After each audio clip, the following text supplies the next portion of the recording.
All right, let's go motion. Double wing right. Tight end 93. All right, on three. Ready? Ready. 390.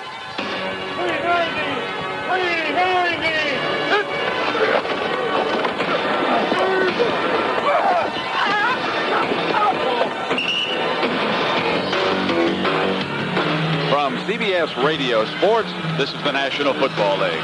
Hello, everybody. I'm Brent Musburger, along with Jack Buck, Hank Stram, Will McDonough, and Jim Hunter. And today from Joe Robbie Stadium in Miami, it is Super Bowl 23 as the NFC champion San Francisco 49ers take on the AFC champion Cincinnati Bengals. Today's Super Bowl broadcast on CBS is sponsored by the U.S. Army Reserve, by Budweiser, by Buick and your Buick dealer, and by Flying Tigers.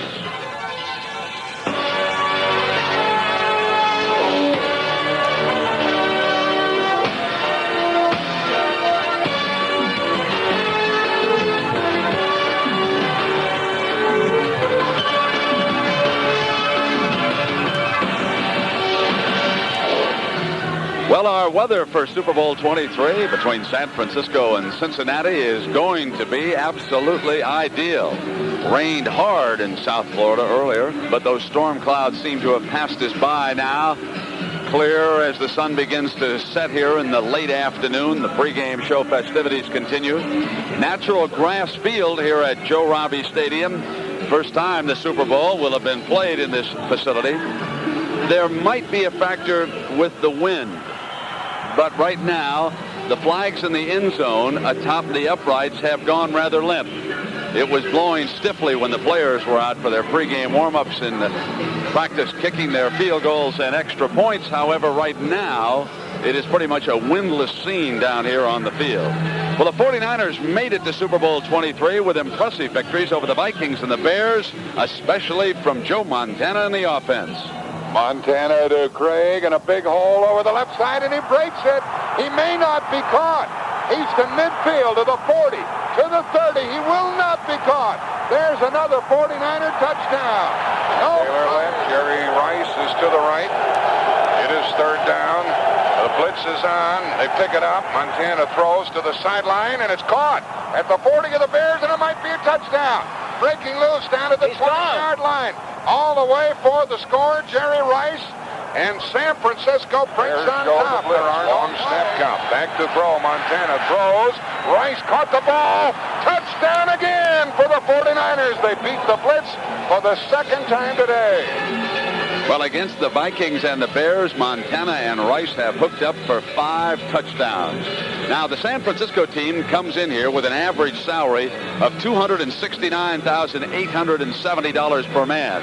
That's good enough for the 5th highest payroll in the National Football League. Top salary, Joe Montana. He receives $1.1 million for leading his team to the Super Bowl this year.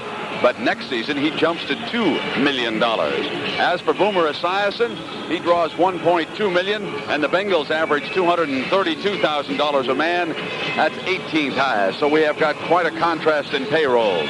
At stake here this afternoon, $36,000 additional dollars to each member of the winning team and $18,000 for the losers. And the Bengals have been a marvelous story. And last year they were 4-11. This year they came on and won the AFC with great balance. 2 running backs, 2 receivers. Play action fake by Esiason. Lofts the ball to Brooks at the goal line. Touchdown, Cincinnati. Beautiful touch pass by Boomer Esiason. 2nd and goal from the 1. First play of the 4th quarter. Woods gets the carry. Woods, touchdown, Cincinnati. Out of the shotgun with 5 receivers. Kelly looking, throwing to the end zone. He's intercepted. He's intercepted in the end zone by David Fulcher. And the Bengals will take over at the 20-yard line. So Jack Buck now joins us up in the press box. And, Jack, what's your feeling about the Cincinnati Bengals and the hoopla surrounding this team? I'm having so much fun watching the pregame show here, Brent, that I forgot that we do have a game coming up here in a few minutes. You know, really, there aren't many items in sports which match up with regard to the pageantry presented at the Super Bowl each year, and they do better and better. I've talked with some Cincinnati people, including Ken Anderson, their longtime quarterback. I said, are they that bad? Nobody's picking them at all to win. He said, they're not bad at all. They're big, they're strong, they're tough. They're not going to get pushed around here today. Anderson thinks his team's going to win it. Well, Jack, there was a breaking story involving the Cincinnati Bengals.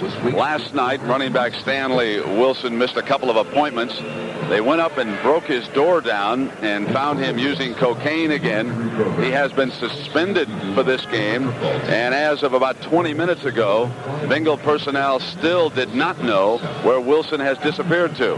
Now, Hank Stram, what does that do to the rotation? He is the backup behind Ickey Woods, the other running back. Who will they use in there now to fill in for Stanley Wilson? They'll use Stanford Jennings. They like him very much. He's a very well-balanced football player, can run well, catch the ball well, block well. They like him extremely well, plus the fact that yesterday his wife had a baby in Cincinnati, and that's going to be motivation too. So they expect a great performance from Stanford Jennings when he has an opportunity to play in this game. Wilson was also a member of the Bengals kickoff team, and I was down talking to the special teams coach a short time ago.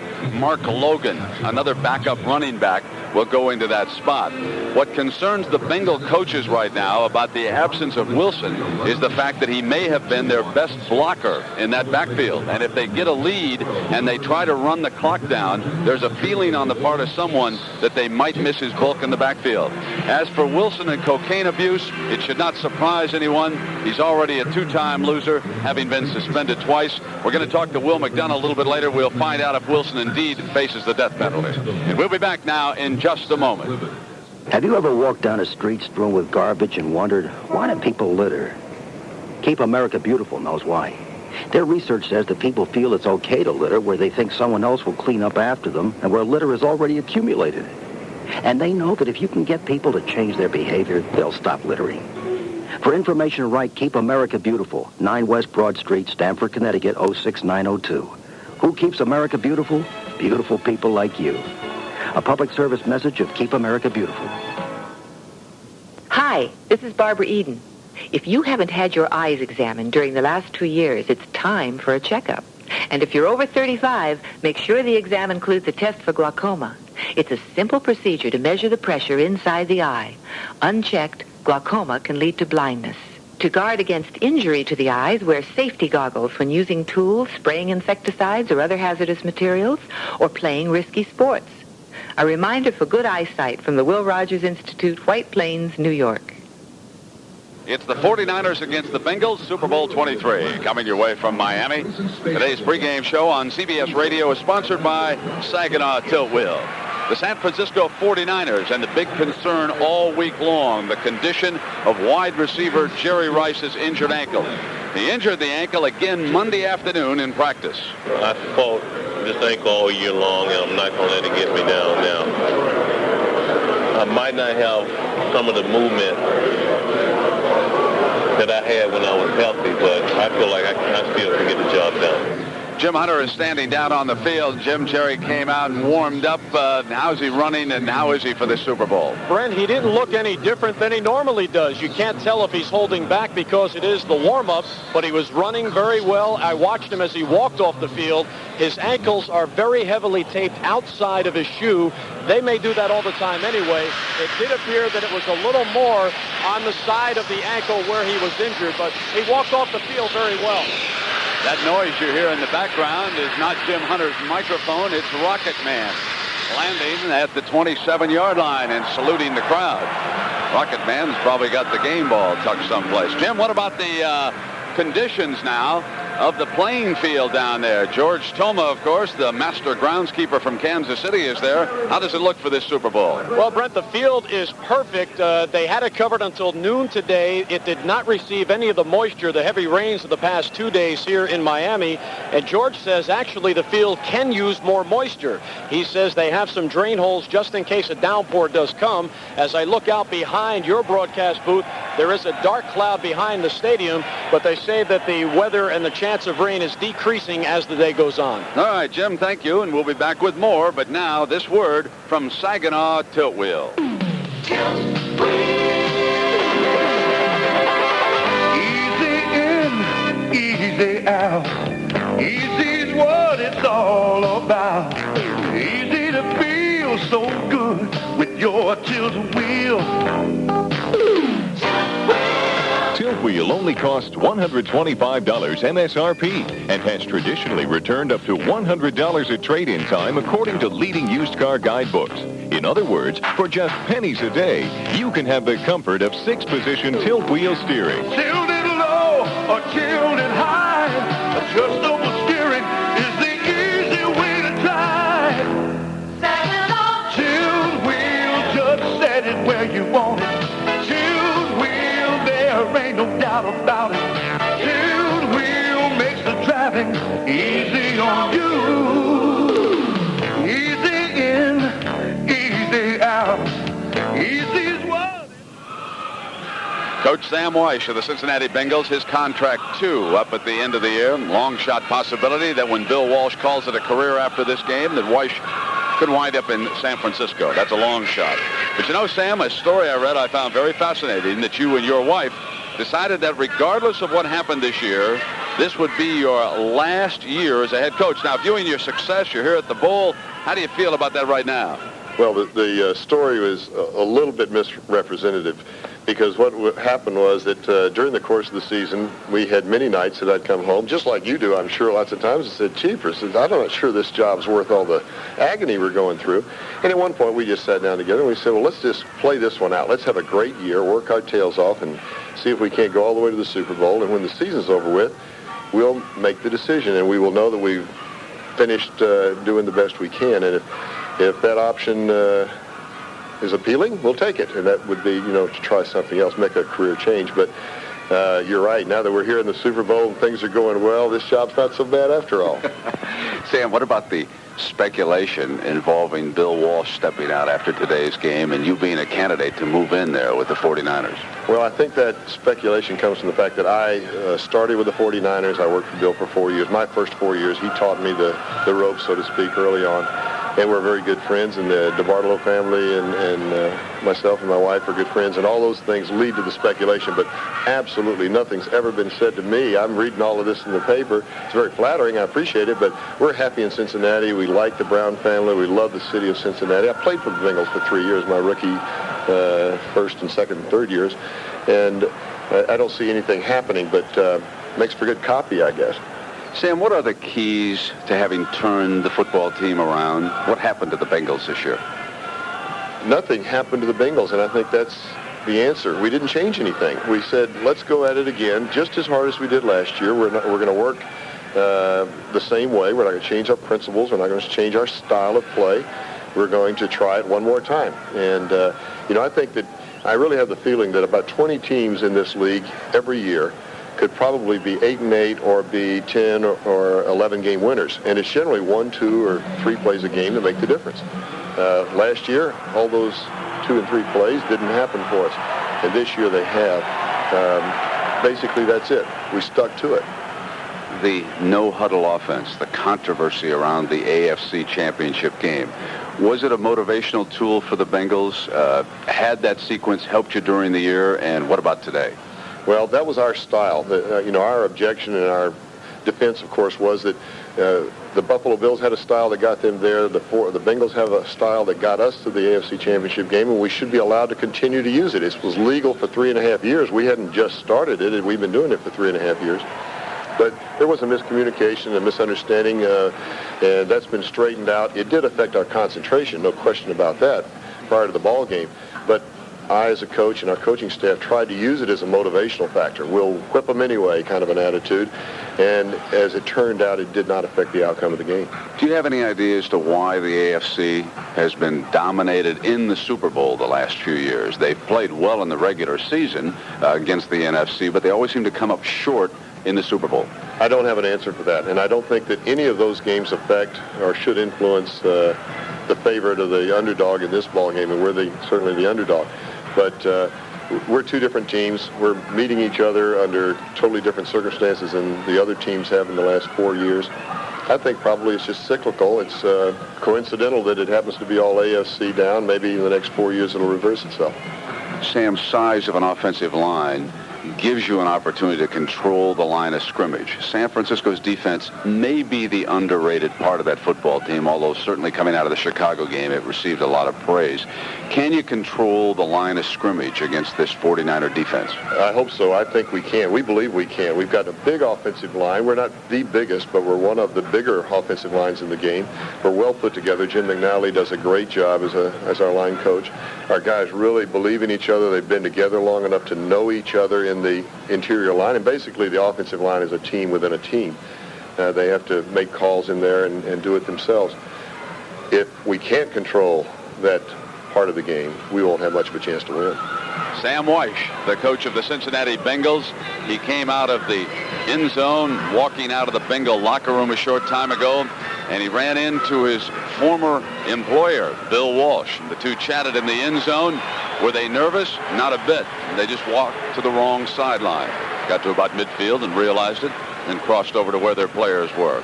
Right now, let's pause 10 seconds for stations to identify themselves on the CBS Radio Network. Talk about the biggest sports stories with the biggest sports stars every night on Sports Talk with Tom Dorr, exclusively on News Talk 590 KLBJ AM Austin. San Francisco coming your way on the CBS Radio Network. We're going to be hearing next from San Francisco 49er head coach Bill Walsh. We'll be back in just a moment. Of excellence, the tradition of support, and a big part of that tradition is the University Co-op. Since 1896, the Co-op has served the university community and its supporters with a tradition of excellence in goods and services. And the Co-op will stand by the university side for generations to come. Come by the University Co-op and feel the Texas tradition alive at 2246 Guadalupe. Now through January 27th, the show is on. That's the Giant RV Show at Austin RV, the largest recreational vehicle supermarket in Central Texas.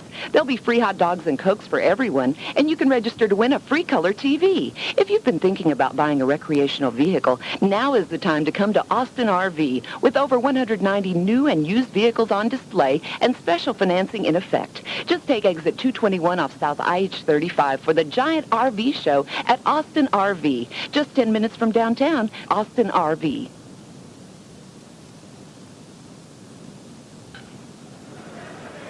Well, Bill Walsh has been the head coach of the San Francisco 49ers for 10 years. They have been to the playoffs 6 straight years. They have won 2 Super Bowls. He is trying for his 3rd, and this apparently is going to be his last game as head coach of the San Francisco 49ers. Bill, a short time ago, we were talking to Sam Weish about the no-huddle offense and coming over to the sideline as a group. Now, obviously, they're going to try to establish that rhythm to keep your substitutions off the field defensively. Now, what are you going to try to do against the Bengals no-huddle this afternoon? Well, we'll have automatic calls to be made defensively, and so I don't see it being a problem getting the right defense in the game as far as the call is concerned. Now, the right defensive players is another story, because they can substitute late and make it really impossible for you to get compensating players into the game, so you could be mismatched or outmatched or whatever on a given play, and that does concern us. But we do have fine all-around athletes at the linebacker position who can make adjustments, and although I think it'll be a distraction, I don't think it'll be the difference in the game. Bill, is it an abuse of the rules? What's your position on that? Well, the no-huddle offense has been in existence, as you know, since the development of the game itself. Some of the substitution tactics you'd wonder about, substituting late after a team is at the line of scrimmage, running people right into those positions on the line before the defense can do anything about it. There were those that have questioned it during the season. They have 2 distinctly different style running backs, and they've been very effective. How good is the offensive line of the Bengals? Well, it's powerful, it's big, and it's well put together. They block. They're not going to miss on who they block. And once they get underneath you, they're going to move you. Bill, Boomer Esiason is most dangerous how as a quarterback? What are his strengths? Well, moving out of the pocket.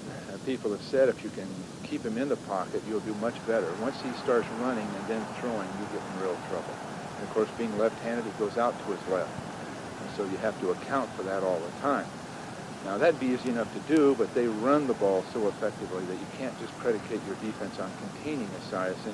You've got to stop the run and then hope that he doesn't fool you with a play fake or get outside on you. You know, folks always say that defense wins Super Bowls, but it's been my perspective that it's not necessarily true, that whoever comes in with a creative game plan and can jump ahead, because the team that's losing tends to panic. This is the last game of the year. They press. They try to get it all back at once. I think the offensive people have the edge in a Super Bowl game.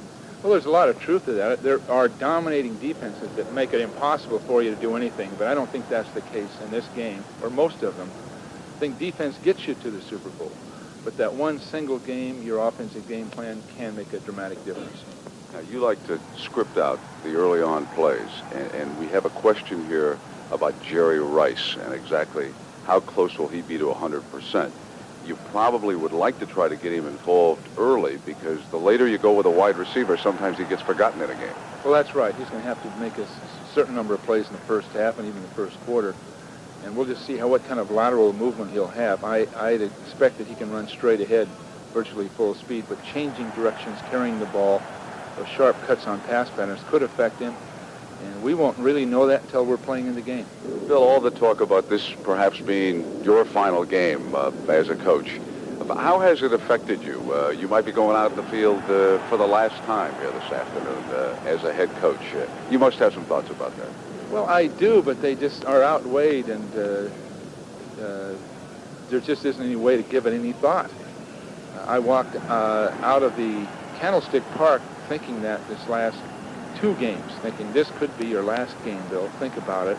And I walked down the tunnel about 6 or 8 steps, and it was past me. I was thinking, okay, now on 3rd down, we're going to do this, 4th down, I didn't give it any more thought. You just can't get sentimental or emotional or in any way maudlin about this kind of thing, because you have a game to play, and once it's all said and done, if it's my last game, it's my last game. Bill, 3rd Super Bowl. Any different? Have you been there twice before and getting ready for this one?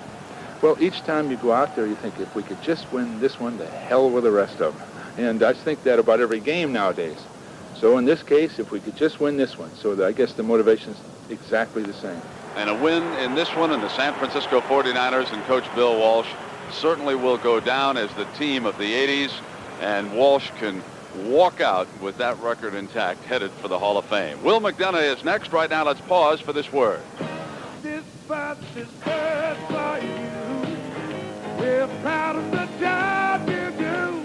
You're part of the land, a hard-working man. Hard-working man. You find yourself that true. Cause you make America work. America work. This bus for you. You make America work. This bus for you. And I'm the good St. Louis, Missouri. Hi, folks. Hey, this is your old weather friend Willard Scott for True Value Hardware, your store of first choice. Give wood and concrete an ally against the elements with True Seal Clear Waterproofing Coating by True Test. It penetrates deeply to put down a moisture-resistant barrier that helps prevent costly water damage. Use it for decks, porches, outdoor furniture, and fences. You'll find True Seal Waterproofing Coating by True Test exclusively at participating True Value Hardware stores and home centers.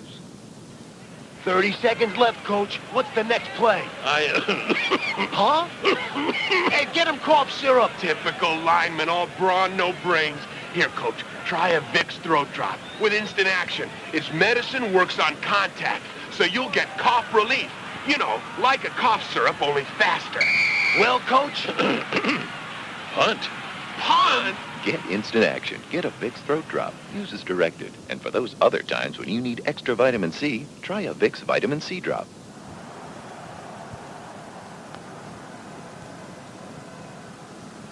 Well, the San Francisco 49ers are now pouring out of the end zone to my left. And Will McDonough, we close in on the kickoff for Super Bowl 23, but certainly some very interesting stories developing. Let's start with the suspension of running back Stanley Wilson and whether or not it will affect the Bengals here this afternoon.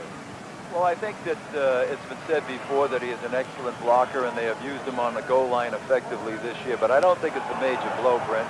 The only way it would really hurt the Bengals if it's either Woods or Brooks, one of their starters, got hurt, and then they could have used Wilson, and now he's not around. In fact, he isn't even around town as far as anybody knows. I talked to his agent within the hour in his hotel room, and they still have not found Stanley Wilson.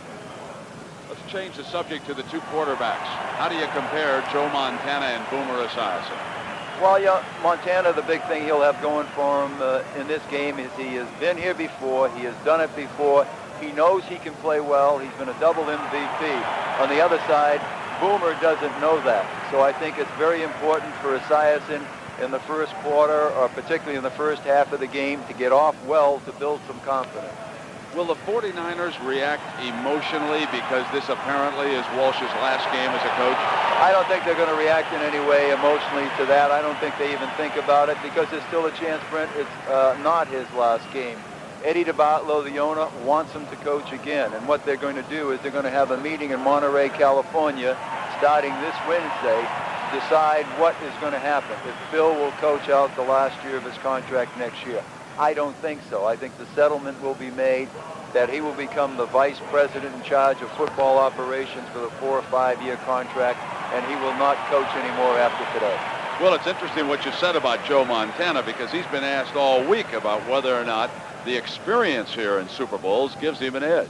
I don't think it makes one bit of difference. As I said, it's just another football game, and it's just dealing with everything that happens around the game is the difficult part. But the experience of playing at a Super Bowl isn't going to mean a thing. Now, Montana, before the game, was down throwing on the field, and technically he is such a good passer, even into the wind, Will. He can do so many things. I think that's where they caught a big break today in this game, Britt. You know, at 1 o'clock here in Miami, the official weather forecast said that right now we'd be having a major thunderstorm with lightning and damaging winds that has bypassed the stadium. We had gusts up to 30 miles an hour at 2 o'clock all around the stadium. Now looking at the flags in the end zone, wind does not appear to be a factor. So I think it will help both quarterbacks right now the way it is in the stadium.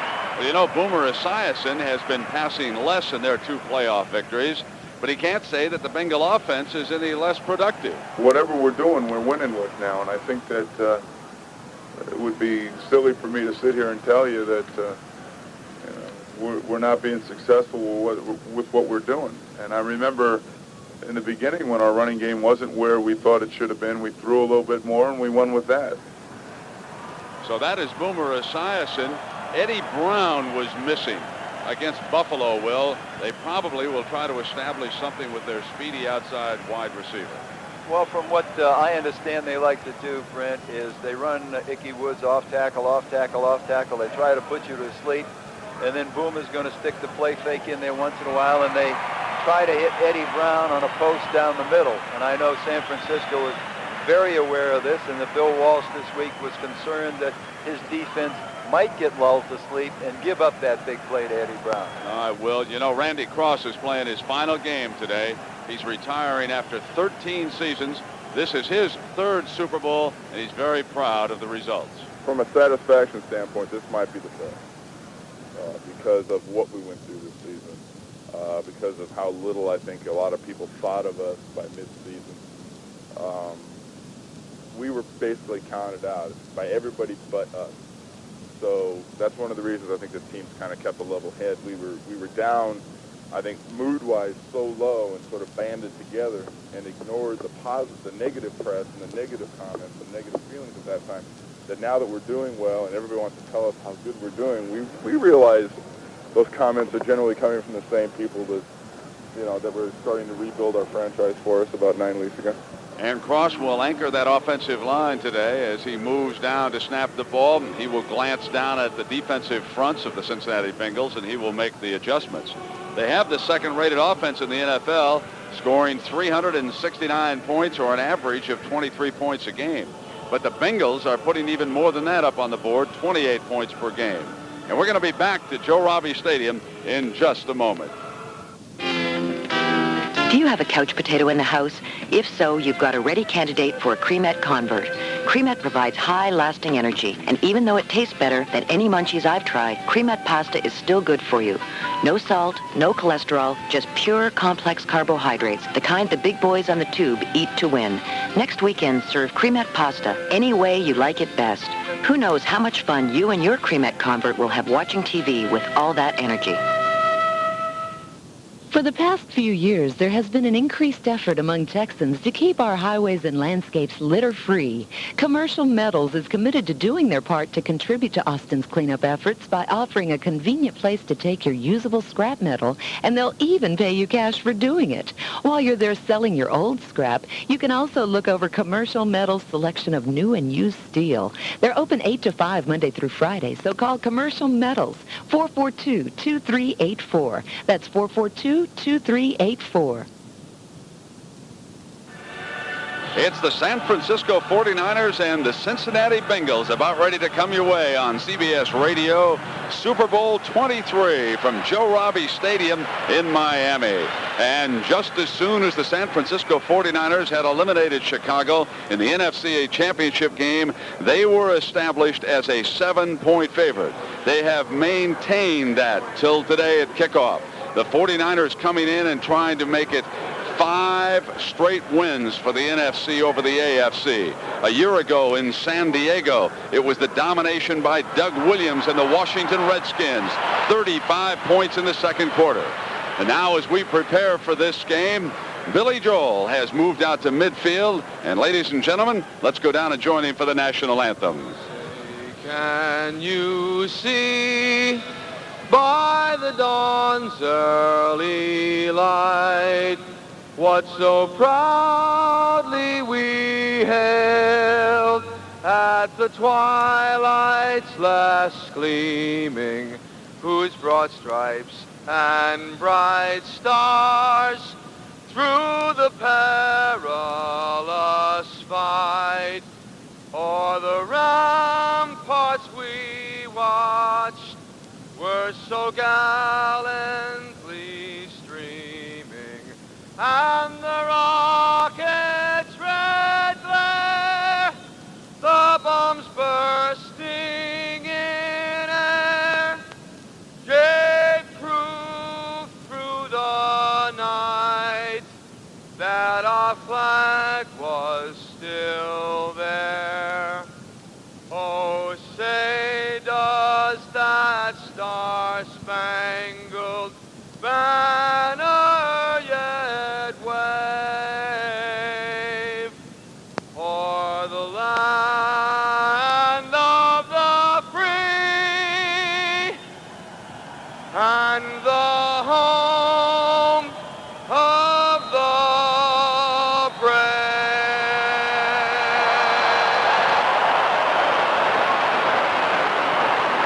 And now the flyover, Joe Robbie Stadium here, right on time as Billy Joel hit that final note. How about that for timing, Mr. Jack Buck? Let's have our bold prediction segment.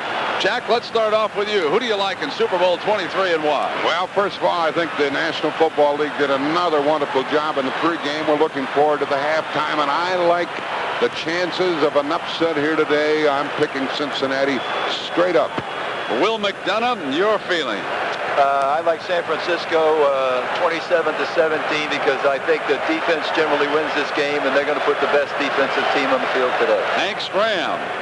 I like San Francisco, Brent. I think they're a well-balanced team. I think they have more ways to win the game. They're better defensively, and for that reason, I think they're going to win this game this afternoon. Jim Hunter down on the field. Well, Brent, I like the way the Bengals played consistently all year. My only question about them is, are they here to win it, or are they just happy to be here? But I'm going to go with the Bengals 24-20. I get to break the tie. Yes, you do. I like overtime. Bengals by 3. All right. Yeah. Let's pause for this word. We get up every morning from the alarm clocks, want to take the first left turn into the city. We'll pick your shipment up with care. We'll take it anywhere from Milan to Seoul, Kansas City. When it comes to shipping by air, Nobody's more experienced or delivers more freight to more cities around the world than Flying Tigers. That's why it's no surprise our international distribution service is the fastest way to ship virtually anything from overseas. IDS gives you next-day delivery from Asia and Europe to the U.S. So for next-day delivery around the world or across the country, call Flying Tigers because we're taking care of business every day. We're taking care of business every way. Tigers taking care of business. Name your size. We're taking care of business. Shipping over. The officials about ready to bring the captains out to midfield for the traditional coin flip, and I can think of nothing better than turning the microphone over to a couple of friends and certainly some of the greatest talents in broadcast radio today. The Hall of Famer, Major League Baseball at Cooperstown. We should probably put him there for football, too. Mr. Jack Buck, take it away. Thank you very much, Brent. And we have the coin toss right now with Jerry Seaman, the referee. He is officiating as a referee in his first Super Bowl game. And after the traditional handshakes, we'll tune in and see who's going to get the ball. And I'm sure, Hank, that each team wants the football here today. I think it's just the opposite, Jack. I think both coaches are hoping that they lose the toss so they can play defense. That's the coaches, but not the players. No, the players, the players feel they'd like to have the ball and try to make something happen, but I guarantee the coaches would rather play defense in this game. This will be a tails. Bob Greasy, would you please represent your teammates and toss the coin? Bob Greasy will toss the coin. He, by the way, is one of the finalists for the Pro Football Hall of Fame. It is tails. San Francisco has won the toss. You want to receive. Which goal do you want to San Francisco 49ers have won the toss. They'll get the ball. And I talked to Sam Weiss before the game, and I said, Sam, the wind is pretty tough. What are you going to do? He said, I just hope we lose the toss so we can play defense. Well, he got his wish. Hank, do you think when Cincinnati gets the ball, they'll use the no-huddle offense? No, I don't think they will initially. I think they'll maybe play the first 2 or 3 series with a regular huddle, and then they'll jump to the no-huddle offense once it gets settled down. And I think we'll see it most of the game, and I think it's going to be very exciting for the people to see it who haven't seen it during the course of the year. We talked about it in the pregame show, but you talked with Bill Walsh. Is he going to be coaching the 49ers next year, yes or no? I got the impression that it's all over, that he will not coach the San Francisco 49ers next year. A lot will be contingent on the meeting that they have, I'm sure, but I don't think he's going to coach this team next year. He didn't say that, but he did say it by the way he said he would. Way we talk. And we'll find out very shortly when this game is over, the first couple of days of next week. Lee Johnson will kick it off. Del Rogers and John Taylor are deep for San Francisco. Taylor, by the way, had 2 touchdowns in returning the ball this year for the 49ers. And Cincinnati will kick off from our left to our right. They're wearing the white uniforms, and San Francisco in their traditional red and khaki. And Jack, Lee Johnson has had 23 touchbacks this year. He pounds it through the end zone, and it makes it go 80 yards, so he's very, very effective. He's also the punter for the Cincinnati Bengals. The Bengals defeated Seattle and Buffalo in the playoffs to get here, and San Francisco knocked off a terrific Minnesota team and then beat the Bears. Here's the kick. We're underway. It's short, very short, and it's going to be taken by one of the upmen with the ball is Sidney. He's across the 25-yard line and didn't get very far after that. He's out near the 27. Kicking into that wind, it was really tough. Harry Sidney carried the ball, and he was knocked down at the 27-yard line. San Francisco can move the ball from any position on the field. Yeah, they really can, and I get the feeling I wouldn't be a bit surprised to see something very unusual in this game right off the bat on the part of the San Francisco 49ers. Jerry Rice goes to the right. The wide receiver to the left is John Taylor. Craig and Rathman in the backfield. Here's a reverse. Here comes Jerry Rice to the left. He's to the 30 and tackled down at about the 32-yard line. He got 5 yards, and I was going to ask you if that's what you meant, the reverse. I didn't know what they were going to do, Jack, but I just had the feeling the way Bill Walsh thinks in a big game, he's going to try to do something offbeat, and that's exactly what they did, starting with a reverse. Reggie Williams made the first tackle from scrimmage at the 32. It's 2nd and 5 for the 49ers. Rice and Taylor both come to the left. The tight end is on the right side. That's John Frank. Out over the ball, Randy Cross. Here is a give to Craig, running left. He knocked down. He got only a yard. The ball came loose, but Craig got it back, and it's going to be 3rd down. 3rd down for San Francisco. And the tackler was Reggie Williams again, along with Jason Buck. They covered that one very well, Hank. Yes, no gain. Yes, they did. He had to go from the right side of the formation to the left side. They did not handle Reggie McKenzie on the play, and as a result, they didn't make the kind of yardage that they expected to. 3rd and 5, and Mike Wilson checks in as the additional wide receiver. Taylor to the right, Wilson and Rice to the left. Cross over the ball. Sapolo and McIntyre are the guards. Wallace and Barton are the tackles. Montana under center. He starts Rice in motion. On 3rd and 5, he's back to throw. Short drop, quick pass outside. Caught Craig. First down at the 42-yard line and out of bounds. A tough catch. Roger Craig made it. He was knocked down by Barney Bussey, the extra back of the Bengals. 10-yard gain and a first down, and a player shaken up. San Francisco player is slow in getting up as the 49ers get the first down of the day. You know, I talked to Bill Walsh, and I said, what about the passing situations? What about their nickel? He said, I guarantee you that we'll be able to do some good work against their nickel defense. And they start the game right off with a big play to Roger Craig on this nickel package situation. Timeout and injured on the play. The starting left tackle of the 49ers, Steve Wallace. They have Bubba Paris as his backup man. There is a timeout on the field, and boy, what a tough catch Roger Craig made. But he makes those kind of catches, and that's why he's the great player that he is. Montana has been awesome down in the playoffs. Let's take timeout. NFL Great Defenders, sponsored by the U.S. Army Reserve. Super Bowl V between the Colts and Cowboys was marred by 10 turnovers. 2 were interceptions by Dallas linebacker Chuck Howley, the second helping the Cowboys nurse a 13-6 fourth-quarter lead before the Colts rallied for victory.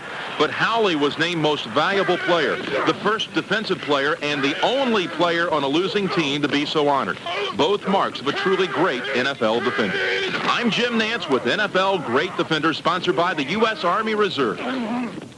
Chopper 1 to Tower. This is Tower. Unit sighted, proceeding to Phase 2 of Operation Airlift.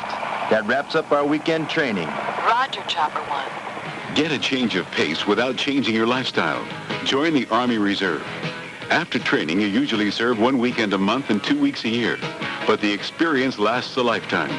Talk to your Army Reserve recruiter. All that you can be. Find your future in the Army Reserve. Paid for by the Army Reserve. To some mechanics, this sounds like just another brake job. But when you work at a GM dealership, you learn real quick. There's no such thing. I'm Mr. Goodwrench, and the person who depends on these brakes is depending on me. That's why I use genuine GM parts. Just another brake job. Not to the guy who drives this car, and not to me either. Mr. Goodwrench knows it's not just a car, it's a freedom.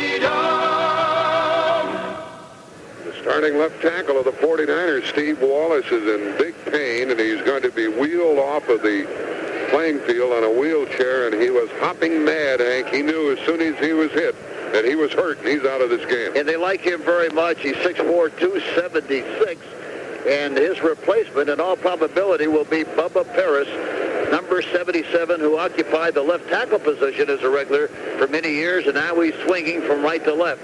He'll probably play the right tackle spot. Joe Montana got blasted just after he threw that ball to Roger Craig. Here's Steve Wallace being helped off the field. The 49ers couldn't be better fortified at that position with Bubba Paris in there to play that left tackle spot. He is 6'6", 305. This is the 7th year out of Michigan, and it's a first down for the 49ers from their own 42. They're going from our right to our left. We resume, and Montana gets under center. He starts his tight end, Frank, in motion as Rathman and Craig. He's back to throw. He's hit and sacked in a hurry. What a big play by Fulcher, who sneaked up there, came blowing through. Nobody touched him, and he knocked Montana.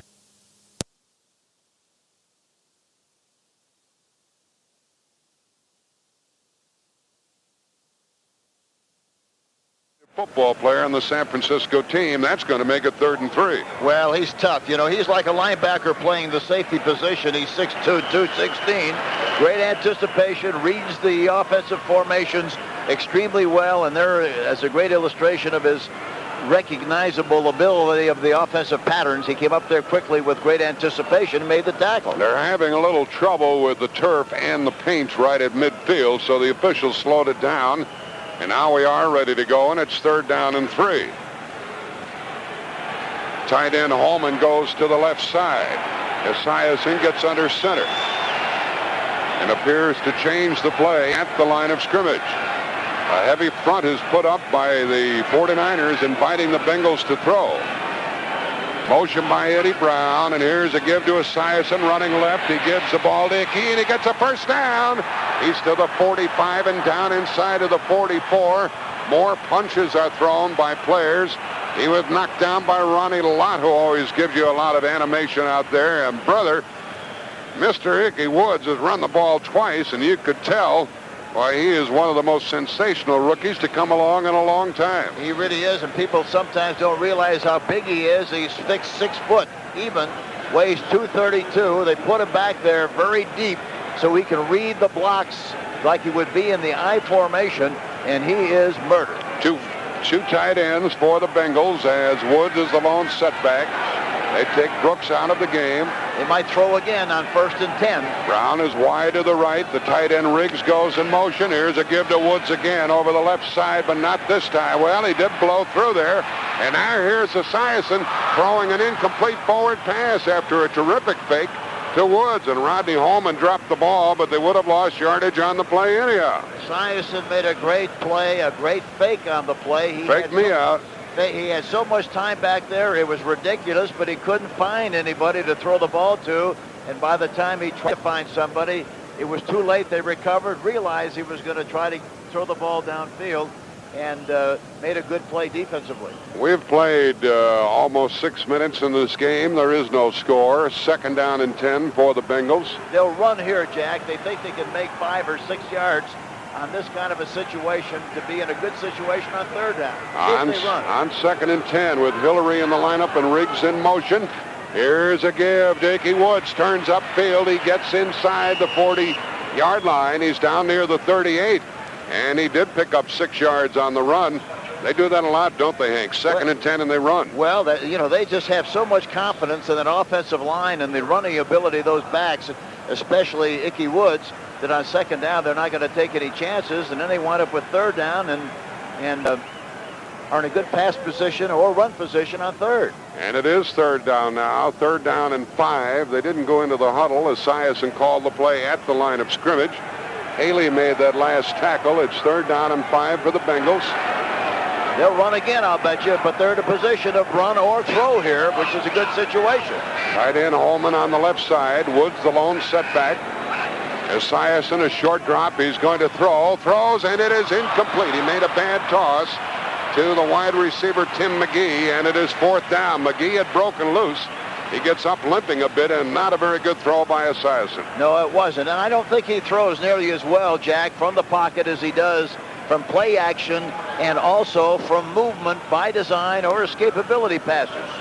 Now the punter, Lee Johnson, will try to pop the ball up in the air. John Taylor is back standing at his 10. He'll have to use good judgment. And unless it's a trick play, the 49ers will get the ball for the 2nd time today. I'm surprised he didn't run the ball, Jack, because in this position... Then you could run it again on 4th down. That's right. See, and they run the ball so well that I was surprised that they threw the ball there. Lee Johnson awaits the snap. There it is. High snap. He gets it. He kicks it. He hangs it high and angles for the corner. But it bounces inside the 5, and it's downed inside the 5 by the Bengals. Downfield for Cincinnati with Ray Horton, and the 49ers are way back at their 3-yard line after that 36-yard punt. 8:16 left in the first quarter. No score. 49ers get the ball for the 2nd time, but they're at their own 3. Let's take time out. It's on 2nd and 10. So here it is, a 3rd down situation with 5 or 6 yards. You know the guy's going to make 4 yards or maybe even make the 1st down. Bubba Paris plays the left tackle as Montana from his own 3. As Rathman and Craig, hands off to Craig, running right, breaks it out across the 10 to to the 11-yard line. A quick pop behind Harris Barton and Guy McIntyre. The tackle by Tim Crumry, but a big gain for the 49ers. They can move the football. There's a player shaken up wearing a Cincinnati uniform, and the medics have to come out to take care of all people, Hank. Tim Crumry. If they lose him, it'll be a long afternoon. Yes, because they figured that he would control Randy Cross, the offensive center for the 49ers. He's that good. But if he gets knocked out of there, plus the fact that time, Jack, they were in a kind of the old Bear 36 defense instead of 46. Everybody in there tight. They ran off tackle. Rathman, this fullback, got a good block on the linebacker, and Craig was able to bounce through there for a nice gain in the play. He picked up 8 yards out to the 11-yard line. The clock is stopped with 8:06 left in the scoreless first quarter. And that last play was typical of the 49ers. You get them back at their 3, you think you have them dead. They'll run some passive plays and punt the ball to you at midfield. That's not the way they operate. No, they're going to be on the attack. They're going to try to make something happen, and they have the capacity to do exactly that. Well, the 49ers have lost Steve Wallace.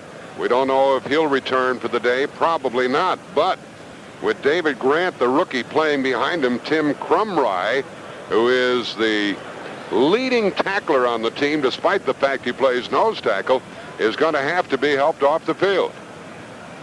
Stay tuned. At the end of the game, we'll bring you the Transamerica Power Player of the Game. Transamerica, where the power of the pyramid is working for you. Joe Montana comes to the sideline. Who calls the plays for San Francisco? Bill Walsh, and he did a terrific job. And his counterpart on the other side, Sam Weich, he also calls the plays for his team, the Cincinnati Bengals. You know, the 49ers this year had 15 touchdown drives of at least 80 yards, which is quite... They can burn you long, of course, with Jerry Rice. Intensely covered media events in the world.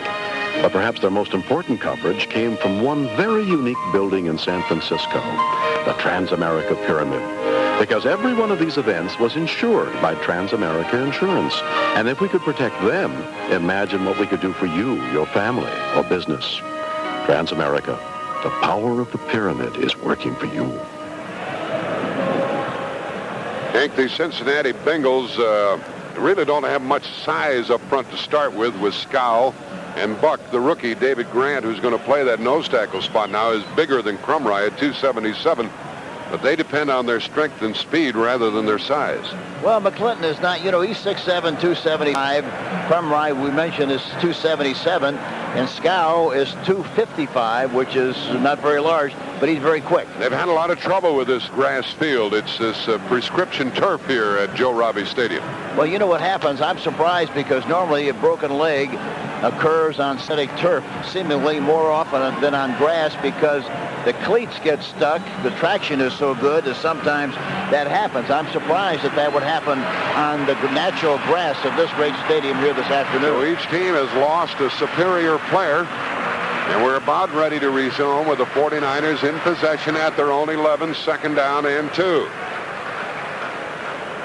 They have Craig and Rathman in the backfield. Rathman has been coming on strong in the latter part of the season, particularly in the playoff against Minnesota. He lines up with Craig on 2nd and 2. Randy Cross waits as Montana changes the play. 4-man front for the Bengals, and here's a pass play by Montana. He can't throw, he runs. He is out for a first down and knocked down at about the 13-yard line. Let's see what kind of forward progress they give him as Reggie Williams covered him. Montana ran out of the pocket, and it appears that he got a first down by about a foot, but they are going to measure. The last time, Fulcher, number 33, he's a key. He's like a linebacker playing safety. The last time, Montana didn't see him when he was on the line of scrimmage, and as a result got sacked. This time he saw him and took off and ran when he had the opportunity. Now they measure to see if the 49ers have a first down at their own 13-yard line. We guess they did by the length of the football. That's what it is, and it's a first down for the 49ers. That's their first of the day. For international delivery service that really measures up, call Flying Tigers. At Flying Tigers, they're taking care of business. Let's call it the San Francisco 14-yard line, with David Grant playing the nose guard now for the Bengals. He's a rookie out of West Virginia, number 4 draft choice. Back to throw Montana. First down out in the flat. Wide open and caught by the tight end. That's John Frank for a gain across the 20, out to the 21, and he picked up 7 or more yards. Tim Crumry has a broken leg. Steve Wallace has a broken leg for the 49ers, and Crumry the same. Unbelievable. Unbelievable to happen in a big game like this to two great players on natural grass. The ball at the San Francisco 21. Second down and 3. No score here in the first quarter. Second down call for Montana. He takes the ball back to throw. He looks out in the flat, throws downfield, caught by Rice. First down out at the 33-yard line. Jerry Rice got in between two defenders for a 12-yard gain. I tell you, you watch Joe Montana. Brent and I were on the field watching him warm up before the game, and I tell you, he never throws a ball when his feet aren't exactly where they should be. He throws with his legs. Good follow-through, good rotation, follow-through with the right shoulder. He blew that one right by David Fulcher that time, who was guessing on the play. Tried to make a piece of it, but didn't make it. No pass rush against Montana that time. Out at the 33 now, a first down for the 49ers. Back to throw Montana. He steps and throws long and overthrew his man. He tried to get it out to John Taylor. There was heavy coverage on him by the cornerback Phillips. Kind of looked that Montana threw it away. It's 2nd and 10. Carl Zander was blitzing up the middle on the play. He saw it happen. A flag, by the way. A flag was thrown, the first of the day.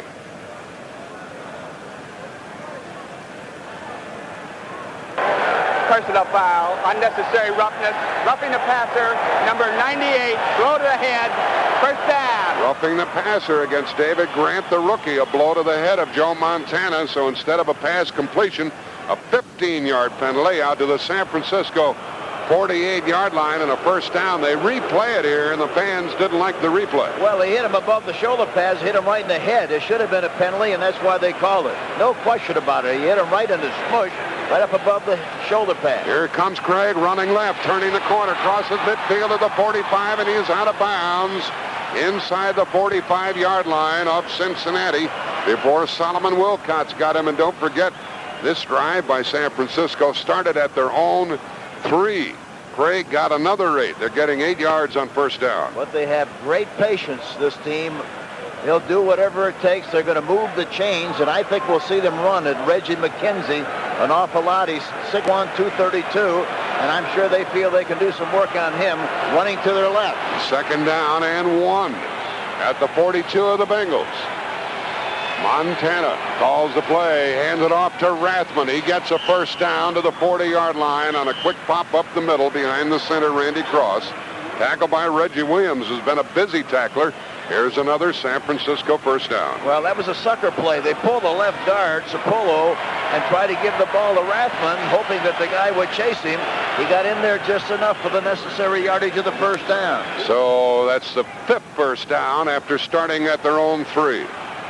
5:24 left in the first quarter, no score. Montana has been throwing on first down. And he hands it off to Rathman. He is stopped for a loss. Knocked down at the 41. Who was it? Reggie Williams. And if I'm right, Hank, that's his 5th tackle here in the early going. That time they ran to the split inside. It's a lot better to run at him when you got a tight end on his side. See, they had Bubba Paris, but they didn't have a tight end on his side, and they expected Roger Craig to block the linebacker. It's a bad place to run. Get the tight end over there, get some security, and then run at Reggie Williams, and you're going to be a lot more successful. It is still 2nd and 10 at the 40-yard line for Montana. He's back to throw. Steps up and long down the middle, going for the home run, underthrown and incomplete. And all kinds of bumping around down there as he tried to get the ball to John Taylor. Eric Thomas went up with him, and you talk about contact downfield. That's going to make it 3rd and 10. It was incomplete. Wilcots came over and helped out defensively. You know, it's surprising that Joe Montana that time did not even peek at Jerry Rice. He had a one-for-one situation on the other side. He was all over him when the ball was in the air. He's slapping him in the back jack. The ball was underthrown, but he gave him a couple of shots in the back as the ball was coming down. He was playing the ball, though, so there was no flag thrown. This is the 10th play of the drive at the Cincinnati 40, 3rd and 10 for the 49ers. Motion by the tight end. The blitz is on. Montana back to throw. He runs out of the pocket, drops it short, caught by Rathman, gets a first down. He's inside the 25-yard line. That Montana is something. Finally tackled by Bussey. He held the ball, ran out of the pocket and waited for someone. That someone was Tom Rathman, 17 yards. And the other thing, we talk about Montana being something. I'm going to tell you something else. Rathman is something very special. You know, the average receiving of a running back is about 6 yards. He averages 9.1 a catch. He's a terrific blocker, a good runner, and a very solid, dependable guy. That was a killer play. And a first down to the 24-yard line of the Bengals. Rice goes in motion. Here's a fake by Montana, rolling right, throwing over the middle, and it is caught inside the 5 to the 1. And it is caught by Mike Wilson, first and goal. And the Bengals argue that it's incomplete, and it might be ruled incomplete at the 1-yard line. Mike Wilson might have dropped the ball, but they're going to put it down at the 1, and we'll probably have a replay look at this one. What a fastball Montana threw. Yes, he did. And, of course, that was bump and run coverage. He was down in possession of the ball, Hank. It's going to be first and goal.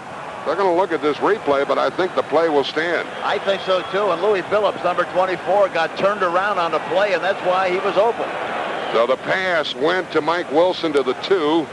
Phillips brought him down. Wilson was juggling it a bit as he went down, but appeared to pull it to his chest and lost it when he hit the deck, but I think that's possession. He had control of it in his left hand, Jack. I don't think there's any question about it. The ground can't create a fumble situation, but he had possession of that ball.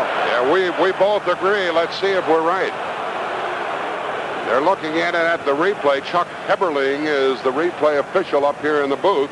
They're howling about it along the Cincinnati sideline. Don't forget, this 49er drive started at their own 3, and they have really chopped them up. And we mentioned earlier that they've had 18 drives of more than 80 yards during the course of the season. Here's a great demonstration of how efficient they are. And the 49ers on offense have scored on 30 of the last 32 possessions when they've been inside the 20-yard line of the opposition. Montana's out of 6, and he's thrown the ball to 5 different receivers here today. And, brother, what a toss he made that time.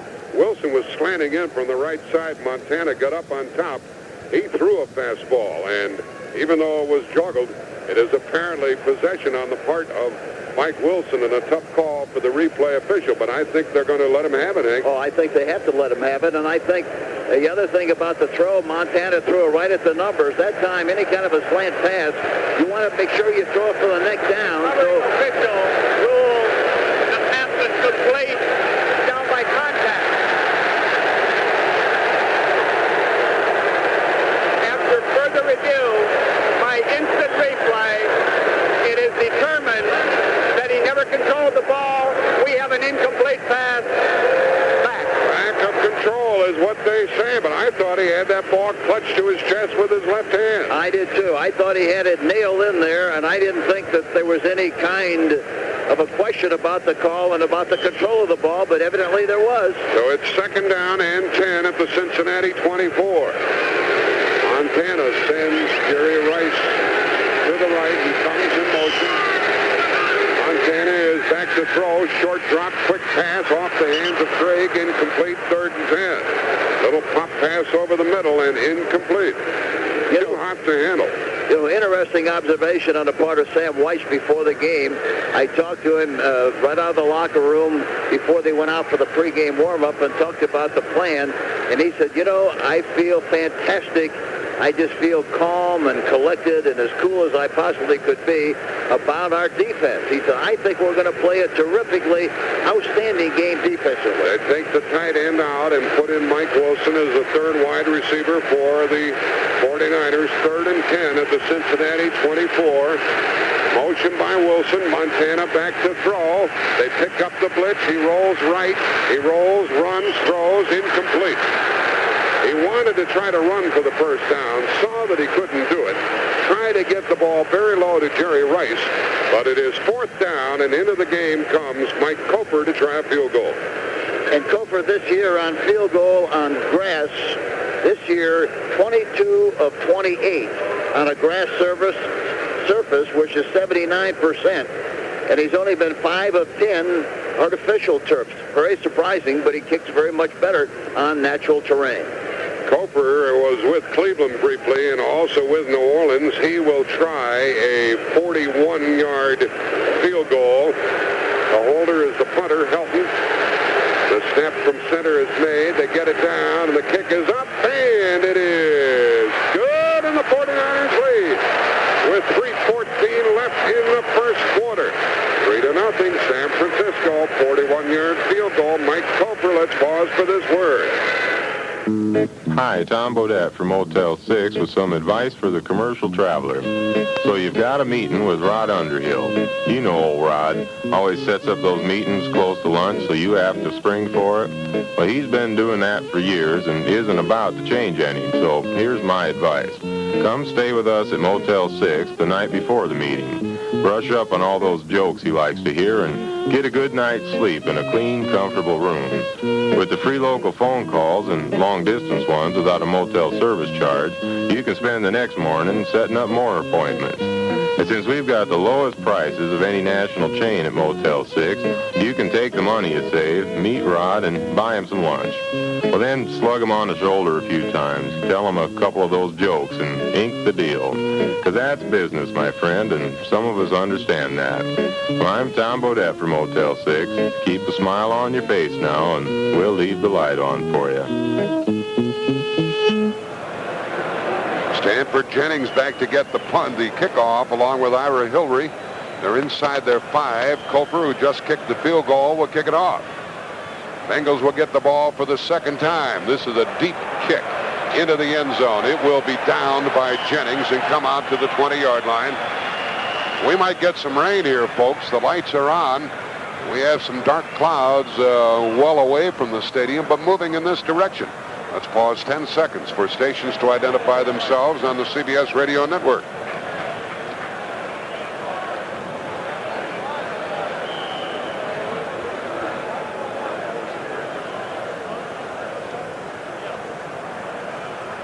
Here's a first down call coming up for Boomer Esiason with James Brooks and Nicky Woods in the backfield with him.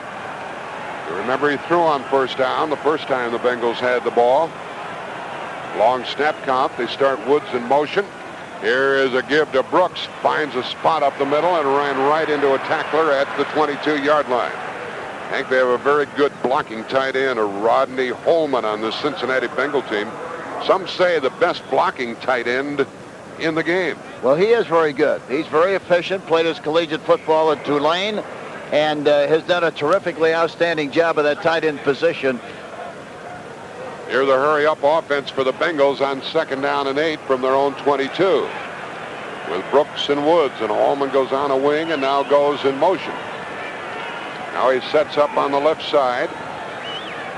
And on 2nd down, Esiason starts a wide receiver in motion. Hands it off to Ickey Woods. He comes across to the 30. He's out for a first down to the 31. And he's having himself a good Super Bowl.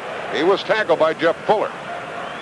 I tell you, he's a great cutback runner. He gets back there of about 7 yards deep and goes in one direction, and that's a great position about being in the I formation. He has plenty of time to read the coverage and then cut back away from the flow. It's a great cutback formation. Woods does a terrific job with it. He has run 4 times for 27 yards in this game, and the dark clouds are moving closer to the stadium. Here's a first down call by Esiason, who calls the play right at the line of scrimmage. Kozerski, the center, is over the ball. Holman goes in motion, now sets up on the left side. Here is the running play to Woods, and Woods is smacked right at the line of scrimmage. I didn't see the tackler, but it almost looked like a Ronnie Lott hit. That's what it was. He came blasting up there, and Woods hesitated for just a minute and got only a yard. Ronnie Lott came up and unloaded. You talk about using the shoulder pads and making a hit. He cut back right into Lott. And Lott hit him with a shoulder pad. Didn't wrap him up, but just gave him a good blow with a shoulder pad. And when he does it at full speed. We have 1 minute left in the first quarter. The 49ers lead 3-0. And it is 2nd down and 9 for the Bengals, who have 2 tight ends in the lineup. And on 2nd down, Here is Esiason rolling left. Chase looking to throw. Throws incomplete. He was chased to the sideline very strongly by Kevin Fagan and Michael Carter. And he didn't have much chance of completing that one. It is 3rd down and 9, and the 49ers do get their defensive specialists into the game. You know, it's easy to understand why the Cincinnati Bengals average 35 runs a game and only 24 passes. And I just keep giving the ball to Woods. The way he runs the football and play action pass, he puts an awful lot of pressure on you. Esiason is 1 out of 4, and he's missed his last 3, and it's 3rd and now. They put in Ira Hillary as the additional wide receiver. And from his own 32-yard line, Esiason is under center. They show the blitz, but it's a straight rush. Esiason steps up, throws over the middle, and incomplete. He tried to get the ball downfield to Eddie Brown, and it went off the hands of Ronnie Lott, who almost intercepted, and the Bengals will have to punt, and they haven't shown much offense. And here again, Jack, the key playing against Esiason, you want to make sure that you keep him in the pocket as much as you possibly can. He's dangerous once he gets out of the containment. They've kept him in the pocket very well. And it was almost intercepted that time by Lott, as you mentioned. Here's Lee Johnson punting for the second time to John Taylor, who's inside his 30. There's the left-footed kick. He hung it high and drove it deep, and Taylor's all the way back to his 19. Runs to the 20, avoids one tackle, comes to the 25, spins out to the 3rd line. That's where the 49ers will commence their next drive. A 48-yard punt, an 11-yard return. The tackle by Leo Barker of the Bengals. And every time the 49ers get the ball, I'm sure the Bengal fans hold their breath. 25 seconds left in the first quarter. 3-0. San Francisco leads on the field goal of 41 yards by Mike Coper. You know, an interesting thing in the Super Bowl, Jack, has occurred in the past. The team scoring first has lost the last 4 Super Bowl games. Incidentally, the AFC has scored first. Montana throws, and he gave it to Jerry Rice, who made a one-handed catch and pulled it in at the 46-yard line. It looked like it was going to be overthrown and incomplete, and Rice made a sensational catch for 16 yards. Well, it didn't look like the lack of practice during the week hurt him very much, did it? That ball to the 46, and the 49ers have been throwing on first down. That stops the clock with 19 seconds left in the first quarter.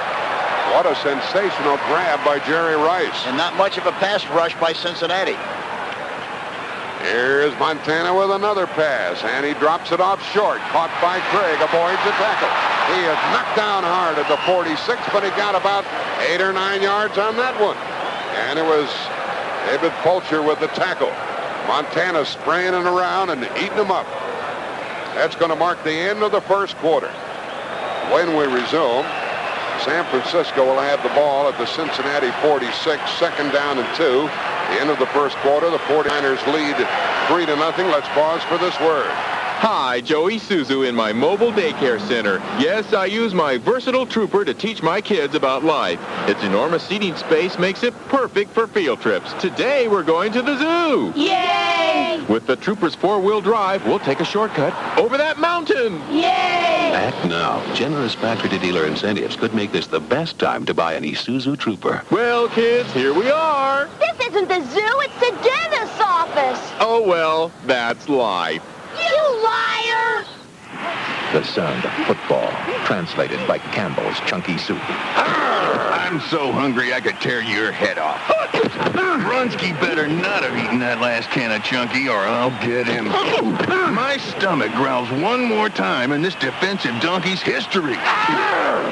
Thinking about those tender... Of Super Bowl 23, CBS Radio Sports coverage of the Super Bowl is sponsored by True Value Hardware Stores, by the State Farm Insurance Companies, by Campbell's Chunky Soup, and by Isuzu. Hank, what was your impression of the first quarter? Mine was that the Bengals can't stop San Francisco. That's exactly what it looks like so far, but we have to remember that it's a game of 4 quarters, and I think they got to go back to what they do best, and that is give the ball to Ickey Woods. I don't think they've given it to him enough, especially on the one situation where they were moving well enough. I thought that was a big mistake. They had 2 downs to get 5 yards, and they threw a pass that was incomplete. Had to settle for a field goal. Second down and a long one for San Francisco. A give to Craig running left, turns upfield, gets the first down, and lunges down to the 41. Roger Craig went to the Bengal 41 for a first down, and Wilcox finished off the tackle. 49ers on offense in the first 20 plays, 9 runs, 11 passes. In the first quarter, while throwing some figures and our listeners, San Francisco 97 yards, Cincinnati 48 yards, about half as much.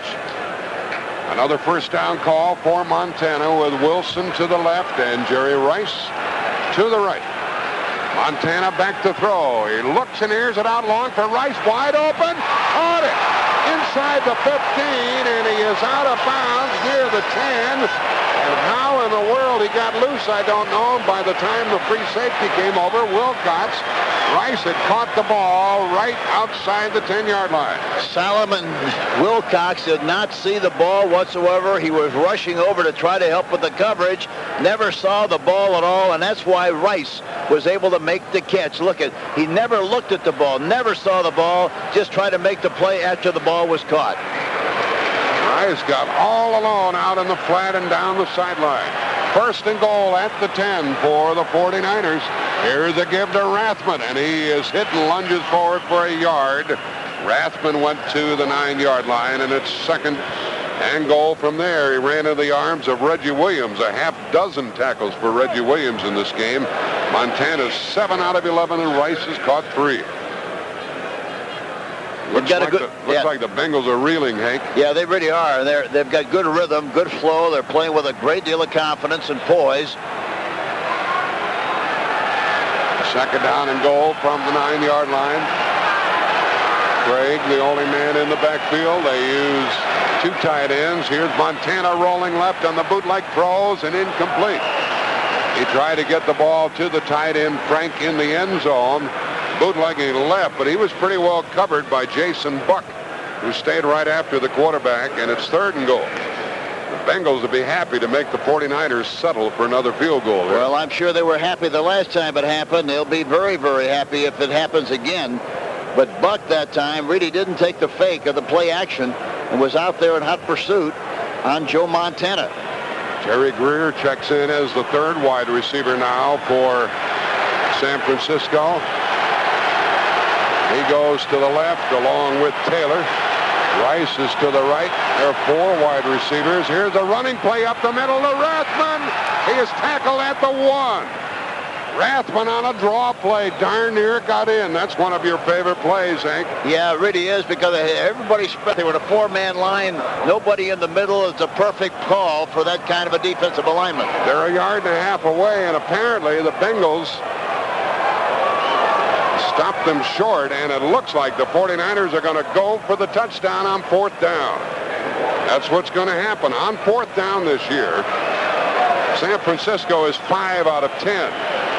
We're early in the second quarter. Now Montana calls timeout and comes to the sideline. They want to think long and hard about this one. They're a yard and a half away. They're playing against a rookie nose guard, David Grant, with Crumry out. Let's see what they do when we come back. Let's take timeout. Hi, this is Pat Summerall for True Value Hardware, your store of first choice. Before you go outside, check the Taylor Indoor-Outdoor Thermometer. Just $4.99 is their January hardware trend. Bill Walsh has changed his mind. He's going to go for the field goal. I think it's a smart move in a big game like this when you better get points whenever you have the opportunity. And Randy crossed that last time. It was a trap play. McIntyre made a good block, but the key was Randy Cross on a back block, blocking back on the defensive left tackle, kept him out of that middle area, and as a result, they were able to pop through there for the big gain. And now Barry Helton will hold the ball. It'll be a 19-yard field goal try from Mike Kofer, and this will make the Bengals happy, even if the 49ers make it and go up out in front 6-0. The snap from center, low and bobbled, but the kick is up and no good. Well, it came away with nothing, and they're happier than I thought they were going to be. Oh boy. It's 3-0. That's incredible that he'd missed one from that distance. The snap was by Randy Cross. It was low, bobbled by Helton, and kicked and missed off to the left. And so it comes out to the 20-yard line. And the Bengals still only trail 3-0. Let's take time out. Thought it was Chuck Thomas who delivered that low snap from center on the field goal try, and I wonder if Bill Walsh is second-guessing himself. He had 4th and goal from 1.5 yards away, went for the 3 and came up with nothing. No, I'm sure he isn't. He's been in it too long. He made a decision. That kick should have been made, except for the bad snap. Ickey Woods lines up as the lone running back for the Bengals from their own 20-yard line. Yeah, they just give it to him and let him bang in there. Now they're throwing again on 1st and 10. Throw on 1st down. He throws to the sideline, and it is broken up and incomplete. A strong hit was made over on the corner as the ball was in the arms of Eddie Brown for a moment. And Don Griffin playing the corner made him cough it up. Francisco defensive secondary. That's right. You'll catch the ball in front of those defensive backs, and they'll really give you the shot. But I can't understand what Cincinnati is thinking about. I don't know why they don't do what they do best, and that is run the ball and then throw play-action passes from the run, not throw for the pocket. Esiason is 0 for his last 5. It's 2nd and 10. Motion by Riggs, the tight end, and here's a yard. He tried to cut back over the middle. He was smothered, and it's 3rd and 9. 3rd and 9, and later in the broadcast, we'll tell you about our chunky super lineman, sponsored by Campbell's Chunky Soup. It takes care of the meanest appetites. 12:30 left in the half. 3-0, the 49ers leading. 3rd and 9 for the Bengals at their own 21.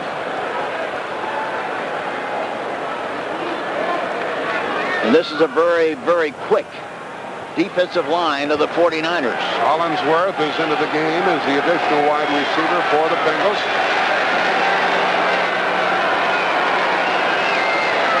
Esiason back to throw. 4-man rush. They pick up the stunt. The pass is thrown. It's caught, but short of a 1st down. Tackle is made, and the Bengals will have to punt. There was Ronnie Lott right on top of Eddie Brown. He didn't go deep enough, Hank. No, he didn't. You think if they're going to throw the ball and get that kind of protection that he'd go long enough if he caught the ball to make sure he got the 1st down, but he didn't. This will be the 3rd punt by Lee Johnson, and the 49ers will get the ball in good shape as John Taylor stands inside his 35. Lee Johnson will get the kick away from just outside his 15-yard line. Kicking to the 49ers who lead 3-0. A good snap, a big rush. They don't get to him. There's a kick. Hung it high, kicked it deep. Taylor let it go inside the 25, inside the 20. It rolls to the 10. He picks it up and avoids a tackle. Comes to the 15, breaks another tackle. He's to the 25, 30, 35, 40. Cuts back at midfield, and he's out of bounds with a terrific punt return into Cincinnati territory at the 46-yard line. A 62-yard punt. Missed tackles and a 44-yard return. And you know what happened, Jack? He missed it because I think there was a gust of wind, and he lost the flight of the ball coming down, and then he chased it. He was in a good position, but it took off to the left, and then he lost it, and then he chased it, and then he got it, and a fantastic run by Taylor. And Ray Horton finally bumped him out of bounds at the Cincinnati 46-yard line. A 44-yard return by John Taylor. The sparkling play of the game to this point. So Montana is in striking distance and back to throw. Swings a screen pass. That's a lateral. A loose ball, and it's recovered by Harry Sidney. And a big loss on the play if it was a lateral, and Hank and I think it was. I don't think there's any question about it, Jack. That was a lateral. And I'm going to tell you something. That strong safety of Cincinnati, David Fulcher, he's all over the place. He's a great, great player. A loss back to the San Francisco 43-yard line. A big, big loss on that one of 9 yards, and it's 2nd and 19. Well, the 49ers try to get a lateral out to Sidney on a screen pass. Now here's Craig going in motion. Montana, a short drop. He runs. He knocked down. He lost another yard. And the Bengals defense with David Grant playing in place of Crumry making the tackle. And it's 3rd and 20 for the 49ers. So far, Sam White is right in his observation about the way they were going to play defensively. They're all over the place, and they're doing an excellent job talking about the Cincinnati Bengals. 10:20 left in the half. 3-0. The 49ers on top. 3rd and 20 for Montana from his own 42. Jerry Rice comes to the right. John Taylor to the left. Wilson's also to the right. Wilson goes in motion now. Here's Montana handing off to Craig, running left to the 45 to midfield. He's to the 45, and the ball comes loose, and Cincinnati recovered the fumble at their own 40. Roger Craig was still trying to get the first down. That's why he fumbled the ball when he got hit by Jim Scow, who recovered the ball at the 41 of the Bengals, the first turnover of the game. And what a hit and a great run by Roger Craig, running to his left. And, of course, they do a terrific job of blocking on that sweep. And now Cincinnati very quickly goes to work. Esiason throws out in the flat, and a diving, sliding catch is good beyond the 45 by Collinsworth. And a substantial gain for the Bengals out to the 47-yard line.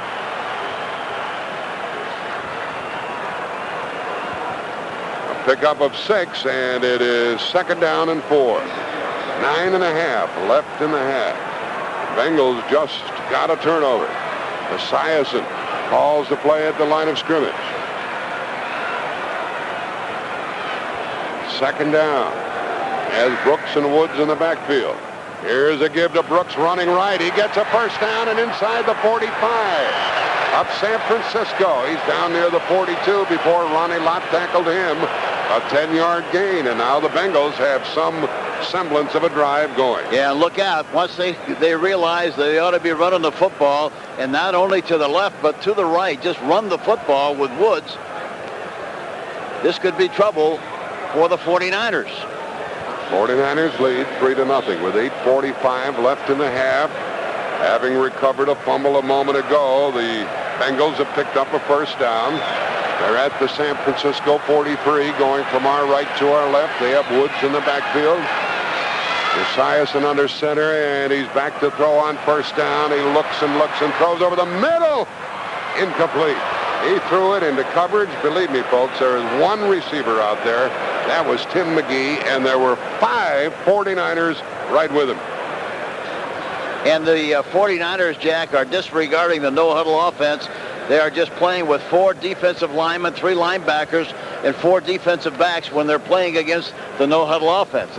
So they feel that they got the best personnel in the event that they play that kind of football. I'm talking about the no-huddle football. Tim McKyer and Larry Roberts were in on top of Esiason. They continue to throw on first down. Now it's 2nd down and 10 from the 49er 43. They're going to run right if they run. Here is Esiason to throw. Short drop, fakes short, throws the ball while being hit and threw it away. He threw it away out of bounds, and he ends up in the grasp of Larry Roberts for the 2nd play in a row. And they just won't do what you tell them to do, Hank. They insist on throwing, don't they? Yeah, that's not their game. It's crazy. I don't know. I really don't understand the mentality of what they're trying to do. Esiason is 3 of 10 for 29 yards. And every time they give the ball to one of those backs, they pick up a big game. I can't understand it. The ball's still at the 43.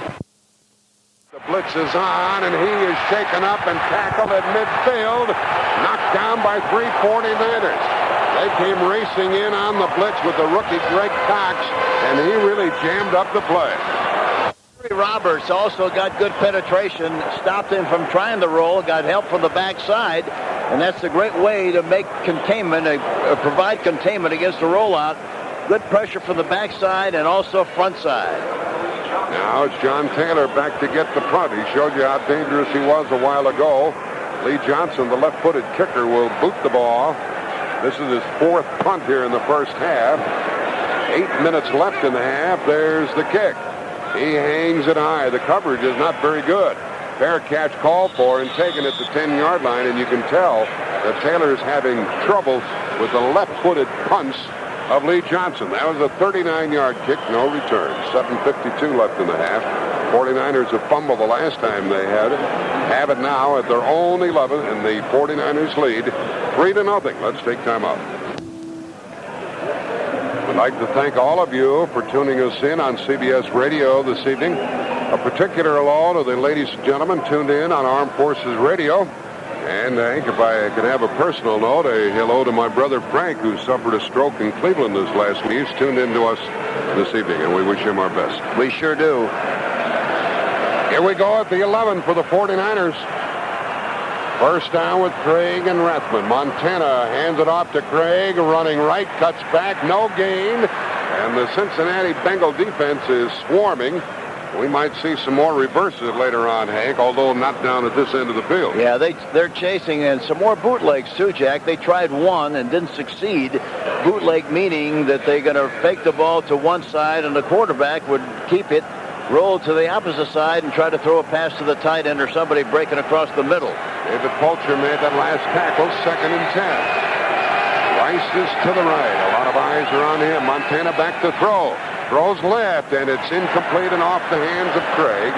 He threw it only about 4 yards deep, but he threw it low and away to Roger Craig, covered by Joe Kelly, the linebacker. What about the Cincinnati linebacker? Is it a weak unit, Hank? I don't think it is. I really don't. I think they've, you can't play as well as they played during the course of the year unless you play a 3-4 if you don't have good, strong linebackers. I don't think they're as good as some of the other linebacker foursomes in the National Football League, but they're sure not bad.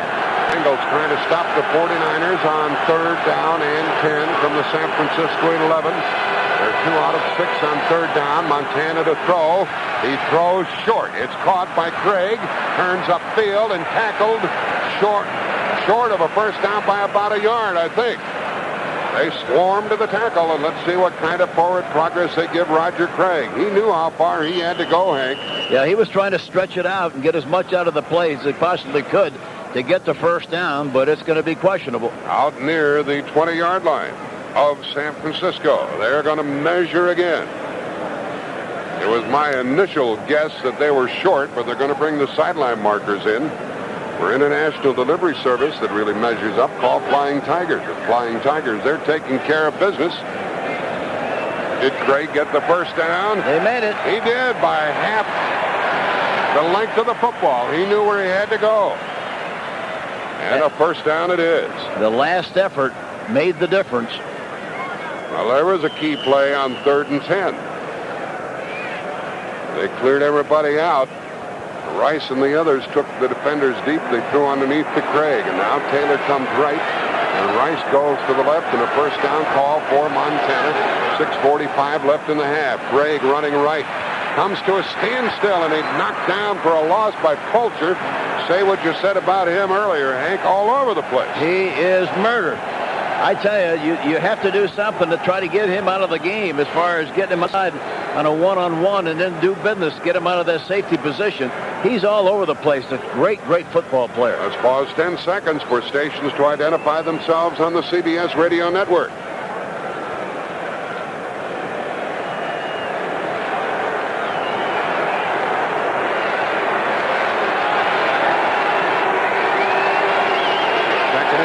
San Francisco, short drop, Montana throws, caught, a broken tackle. The play is out to the 29-yard line by John Frank, the tight end. Tackled by the other safety, the free safety, Solomon Wilcots, and a flag is thrown. A flag is thrown. Holding San Francisco. We've had very few penalties here, but this one nullifies a gain of about 7 yards. And Jerry Seaman is the referee. Holding, number 51 offense, still 2nd down. The call against Randy Cross, playing his last game. That's the first penalty against San Francisco, and the ball is back to the 10, and it's 2nd and 20. You know, the 49ers during the course of the season had 115 penalties during the course of the year, the 5th most of anybody in the National Football League. They averaged over 7 penalties a game. That's a lot. Rice comes to the right with Taylor and Wilson to the left. 2nd and 20. Here's the running play, the draw, and a loss on the play back at the 7-yard line. Busting in there for Cincinnati was Skip McClendon. He was in the backfield, and the draw play didn't fool him one bit. The tackle at the 8. This Bengal defense is really fired up. and they can provide a big lift for the offense the way they're playing right now. I wonder if they can keep it up the entire game. They are really strong, and they have lost Tim Crumry, their nose tackle, with a broken leg. San Francisco's lost Steve Wallace, the offensive tackle, with a broken leg. 3rd and 22. Montana to throw from the end zone. Screens it off to the left. Caught by Craig. Hit at the 10.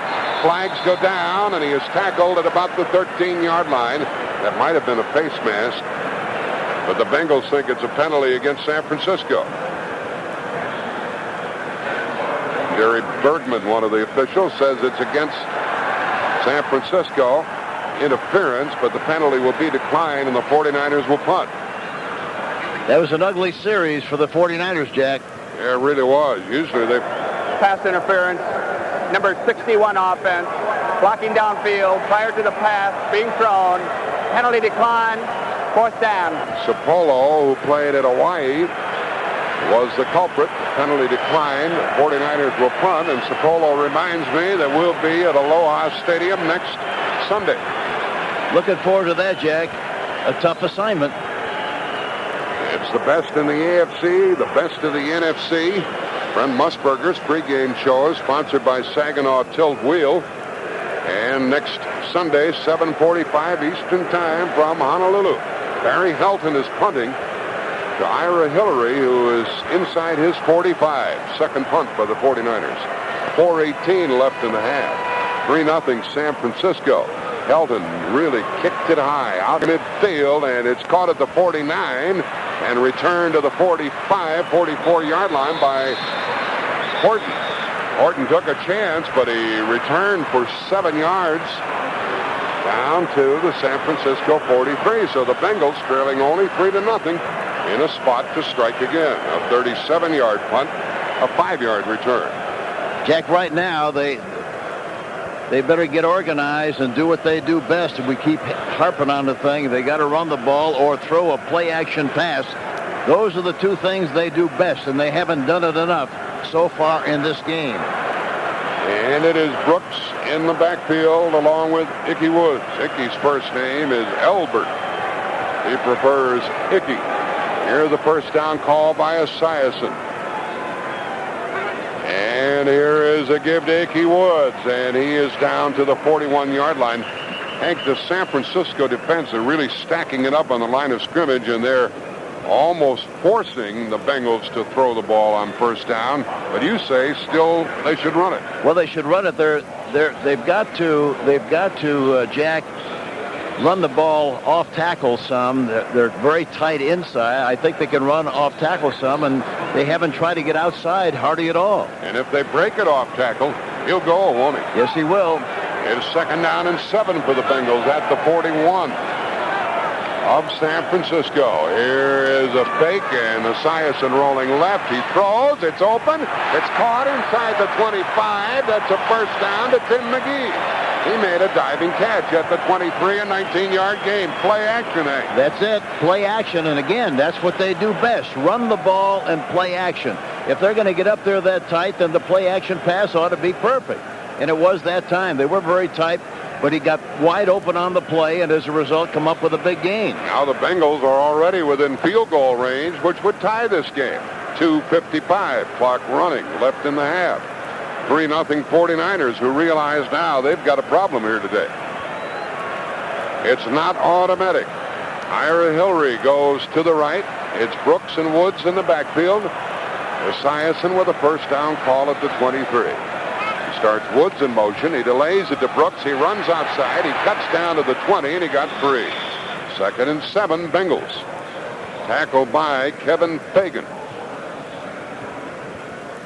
And I talked to Anthony Munoz before the game and asked about Fagan. Did you look up at him or down at him? I looked up. Got a stiff neck looking up. But he said Fagan is one of the very outstanding defensive ends in the game. Likes him very much. He's big, strong, tough, and quick. That play is going to take us to the 2-minute warning. The only scoring we've had in this game, a 41-yard field goal in the first quarter by Mike Coper. 2 minutes left in the half. That is a 2-minute warning. 2 minutes left in the half. 3-0 San Francisco. The ball is at the 49er 20, and it's 2nd and 7 Bengals with 2 left in the half. Let's take time out. At the half, here at the Super Bowl, Brent Musburger with Norman Brayman, the owner of the Eagles. Ed DeBartolo, the owner of the 49ers. Brent will be the poorest of that group, along with Kit Anderson, the longtime Cincinnati Bengal quarterback, and reports from the field from Jim Hutter. From the 20-yard line of the 49ers, 2nd and 7 Bengals. Ickey Woods in the backfield. Esiason changes the play at the line of scrimmage. Sets his offensive line and hands it off to Woods, trying to find a place to run. He's down to the 16, near the 15-yard line. It's going to be 3rd down and about 4 for the Bengals. And he ran into Charles Haley. We haven't been able to mention his name. No, we haven't very much. He's a great pass rusher. But here again, and now they got 2 downs to pick up the 4 yards. Now the hurry-up offense for the Bengals. On 3rd down and 4 at the 16-yard line. They can't get the ball off right away as Esiason changed the play. Holman sets up as a wing and goes in motion. Here's Esiason to throw. He throws into the end zone. Nobody there. Incomplete. I just can't believe that. I really 3rd and 4. 3rd and 4. They got 2 downs to run the ball as well as they run the ball. They get to 4 yards. They throw it for the pocket, which is something they don't do very well. I don't understand that at all. You are upset by the play calling of the Bengals, and you have been from the start of the game, eh? It's terrible. Here's a field goal try by Jim Breach, his longest of the year, 45 yards. This is his first in the playoffs. And it is going to be a 34-yard try by Jim Breach. He was only 11 out of 16 during the season. The holder is Kirk Schoner. On 4th down, there's the kick. It is up, and it is good, and we are tied. 3-3 with 1:15 left in the half. It's not the sort of Super Bowl most people thought it was going to be scoring-wise. 1:15 left in the half, a 3-all tie. Let's pause for this word. Ball has 2 timeouts and 1:15. Lee Johnson will kick it off. Montana can get a lot done in that amount of time. He can get a lot done, and a lot of times, a lot of teams in their lack of patience get in trouble in this period because they try to force something, wind up with an interception. Here's a kick, a line drive by Lee Johnson. It is handled by Del Rogers at the 3 to the 10, 15-20, tackle at the 25. And the 49ers will go from there with 1:10 left in the half. The tackle by Carl Parker of the Bengals at the 25-yard line. That was a shame about Stanley Wilson. Hank, we want to repeat that story. He was suspended because of a drug violation this morning, and he's not available to the Bengals. Yeah, that is a tough break, but I think sometimes when you lose people like that, I think the other people, you know, they buckle them up a little tighter and raise the notch a little higher and play that much more with that much more emotion. See what Montana does. Well, he hands it off to Craig, running left, turns the corner, crosses the 30, out to the 35, got a 1st down. Clock continues to run. The tackle by Ray Horton. And we're down to 57 seconds left in the half. An 11-yard run by Craig.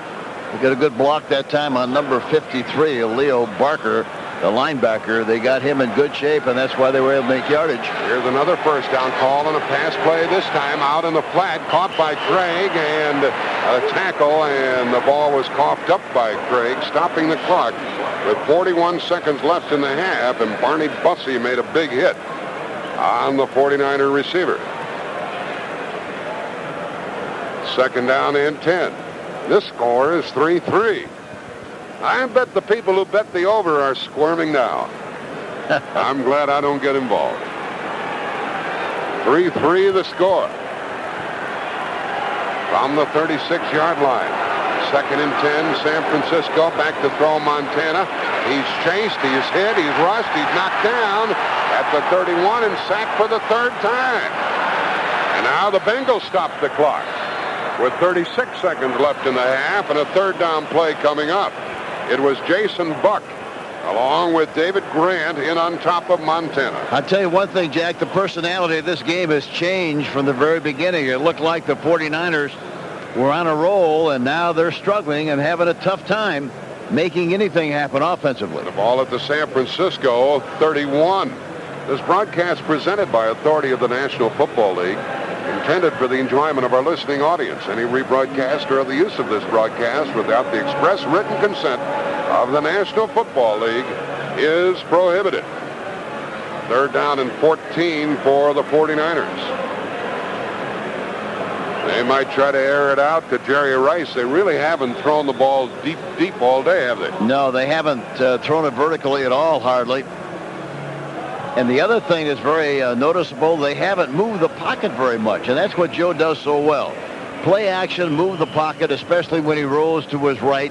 He throws well to the left, too, but, he's not nearly as efficient when he's back in the pockets consistently, and they know where he's going to be all the time. Well, they'll probably throw it deep now with 4 wide receivers, Taylor, Wilson, Greer, and Rice. They're down in 14 for the 49ers. Instead, they run the ball on a trap to Rathman on a draw play. He's tackled after coming across the 40. And timeout called by the Bengals again, who now have 1 remaining with 26 seconds left in the half. The tackle made by Bussey. And the 49ers will punt the ball. So the Bengals will get it one more time. Perhaps they'll get possession. With 26 seconds remaining in the half, and this 3-3 score at halftime would be a complete surprise to everybody. And I'll be surprised if they don't rush the punter and try to get a block on and try to make a big play before halftime. That's what they should be doing. They have only 1 timeout remaining, and this will be the 3rd punt of the day by Barry Helton of the 49ers. Ira Hillary is going to be deep for the underdog Bengals. We had a 41-yard field goal in the first quarter by Mike Coker. And then Jim Breach kicked a 34-yarder, and we're tied 3-3. Still, the action's been good, hasn't it, Hank? Yes, it has. It's a good, hard-fought football game, and especially defensively. Now, let's see how Barry Helton hits the ball. And there's a 10-man front for the Bengals. The center is Chuck Thomas. There's the snap. They don't get to him. There's the kick, and the Bengals just let it go. There's nobody back there, and it bounces inside the 10, inside the 5, and it's knocked down inside the 5-yard line. It's at the 1. So we're going to have a 3-3 score at the half, folks. That was a 56-yard return, 56-yard punt, and no return. I can't understand that either, Jack. I was waiting for you to explain that to me. Why wouldn't they rush the kicker on that play? They didn't put any pressure. They put everybody up on the line of scrimmage, and then they didn't rush the kicker. Either do one or the other. Either rush the kicker or go back and try for the return. They didn't do either one. Either one of the two. Ridiculous. I don't understand it. Well, it's early in the year. The line of scrimmage is the 3-yard line. And so Cincinnati will snap the ball one time, and it'll be 3-3, and they'll be ready for a halftime extravaganza here at Joe Robbie Stadium in front of 75,000 people. Esiason takes the snap, runs with the ball. The clock runs down to 8. Nobody's going to stop it. 3-3 the score at the half. Cincinnati will receive the second half kickoff. Let's pause for this word. Everybody yell, it's halftime. And San Francisco's about doubled every number. Here's a holding call on the return against Cincinnati. 11 first downs for the 49ers, 5 for Cincinnati. Passes completed, 9 by Montana, 4 by Esiason. During the return, number 27 receiving team, first down. They plant the ball back at the Cincinnati 14. And the Bengals will go from there. And let's see if they do run the ball or throw play action. Esiason has had a tough day with only 4 out of 12. You can't win like that, Hank. No, you can't. And again, he does the other thing so well. It's just surprising that they haven't done more of it in the first half. The lowest scoring first half in Super Bowl history. It is Ickey Woods in the backfield from his own 14. Esiason sets that big offensive line. Starts Brown in motion, gives the ball to Woods, slanting right, comes across the 15-yard line, and he's out near the 18. He got 4. He's a big punishing bag at 232 pounds, and he can break it, and he is tough to catch. They give him forward progress out to the 19. He's carried 9 times, 41 yards. That's pretty good, Hank. And his average for the season has been 5.3. So, and that's remarkable. But even though they haven't run that much this afternoon, he's still averaging what you just mentioned. Second down and 5. Brooks is in the backfield with Woods. It's a 5-man front for the 49ers. And motion now by Brooks as here's a give to Woods, running right, crosses the 20. He's out near a first down run up to the 25. They do mark it at the 25, and that's a first down. And it looks like they have their mind made up, Hank, to do what you suggested they should have been doing in the first half. Well, that time it was a counter play, the old counter trade play of the Washington Redskins. Anthony Munoz and their left guard, Bruce Ramers, both pulling on the play. And once he gets ahead of Steam Jack, he's murder, talking about Ickey Woods. Here's another first down call. Kozerski is the center, with Reimers and Montoya the guards. Tackles are Munoz and Brian Blados. Tied in is Holman. Motion by Brown, the wide receiver. Here San Francisco is offside. Here's a handoff, and rushing with the ball is Brooks. He's hit at the 30 and knocked down, really smacked by Ronnie Lott and others, but apparently the 49ers were offside. Griffin and Lott really laid the ball carrier Brooks low. You could hear that pop all the way up here in the booth. Did you see hit by Lott? He's full speed. He never stops. Oh, man. You talk about a high-speed collision. That was it. Man, you could hear it all the way up here in the booth. We're 3-3 here, folks, as we start the third quarter of the game. Looked like Charles Haley was trying to beat the snap count. And a 5-yard penalty against the 49ers. Offside, number 94 defense, still first down. It was Haley who was offside. And they put the ball at the Cincinnati 30. Collinsworth comes to the left. And it is Eddie Brown to the right side.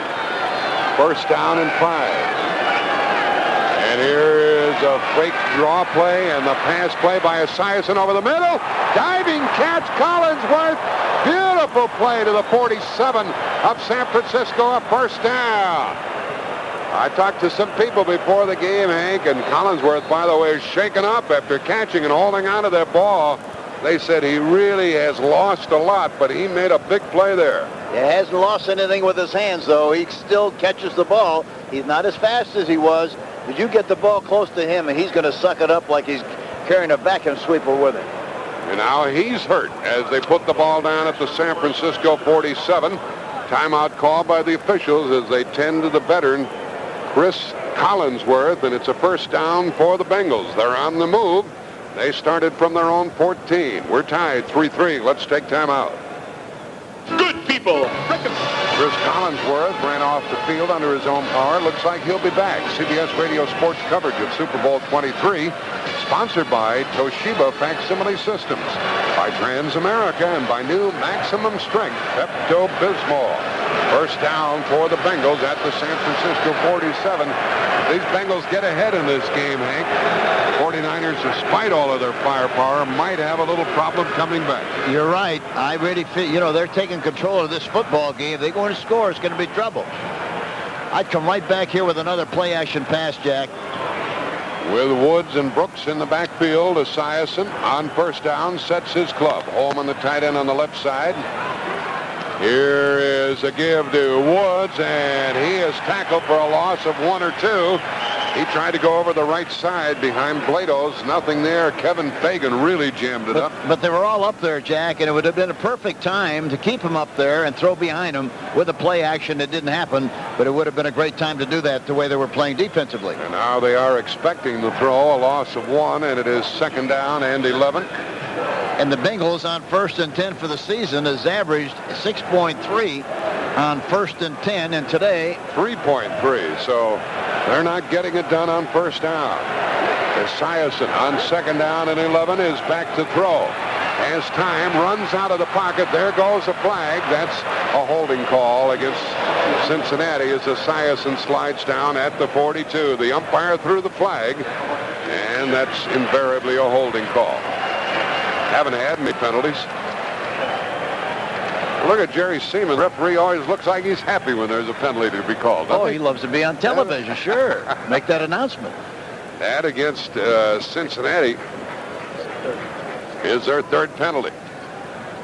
And it was 2nd and 11. That'll make it 2nd and 21. It's only the 5th penalty in the entire game. Talking about penalties, the Cincinnati Bengals came in with 82 penalties. 75 offense, still 2nd down. Ball at the Bengal 42. Cincinnati only 82 penalties for the year, and San Francisco 115. Reimers, the left guard, Bruce Reimers, was caught for holding. 75,179 the paid attendance here at Super Bowl 23. They allow to run the ball here, Jack, to try to get a chunk of it back. Let's see what they do. It's a 4-man front for the 49ers.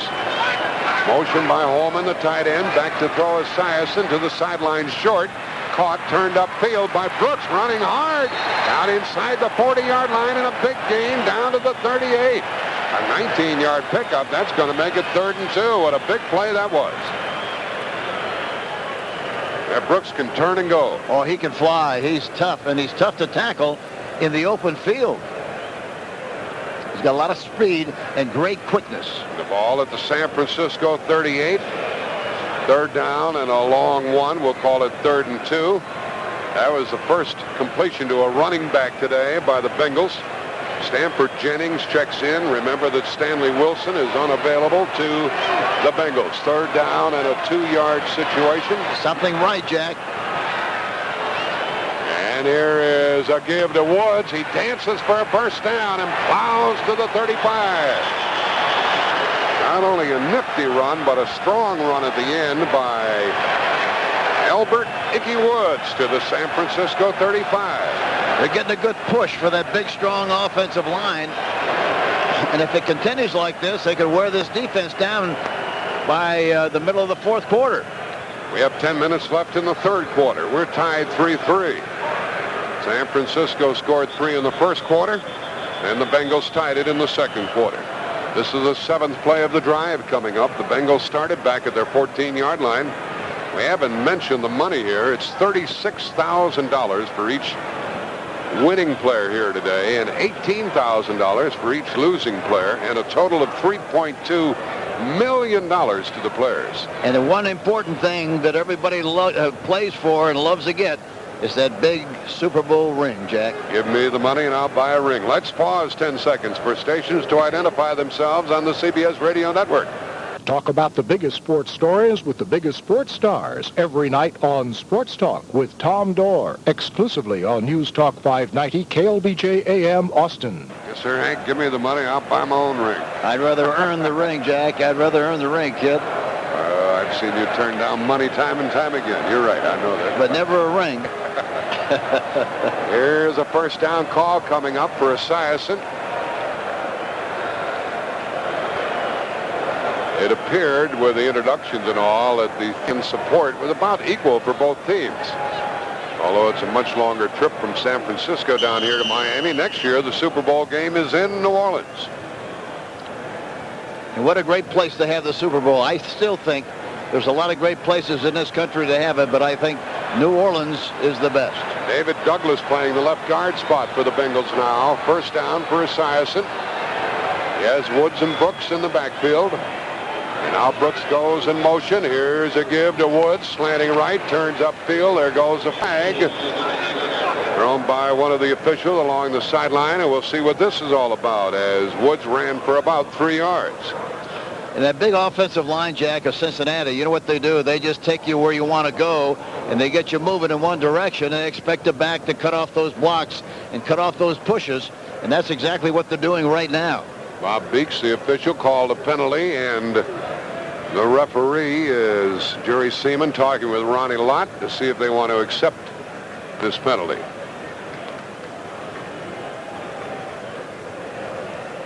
Brooks had run 4-3, starting from his own 35.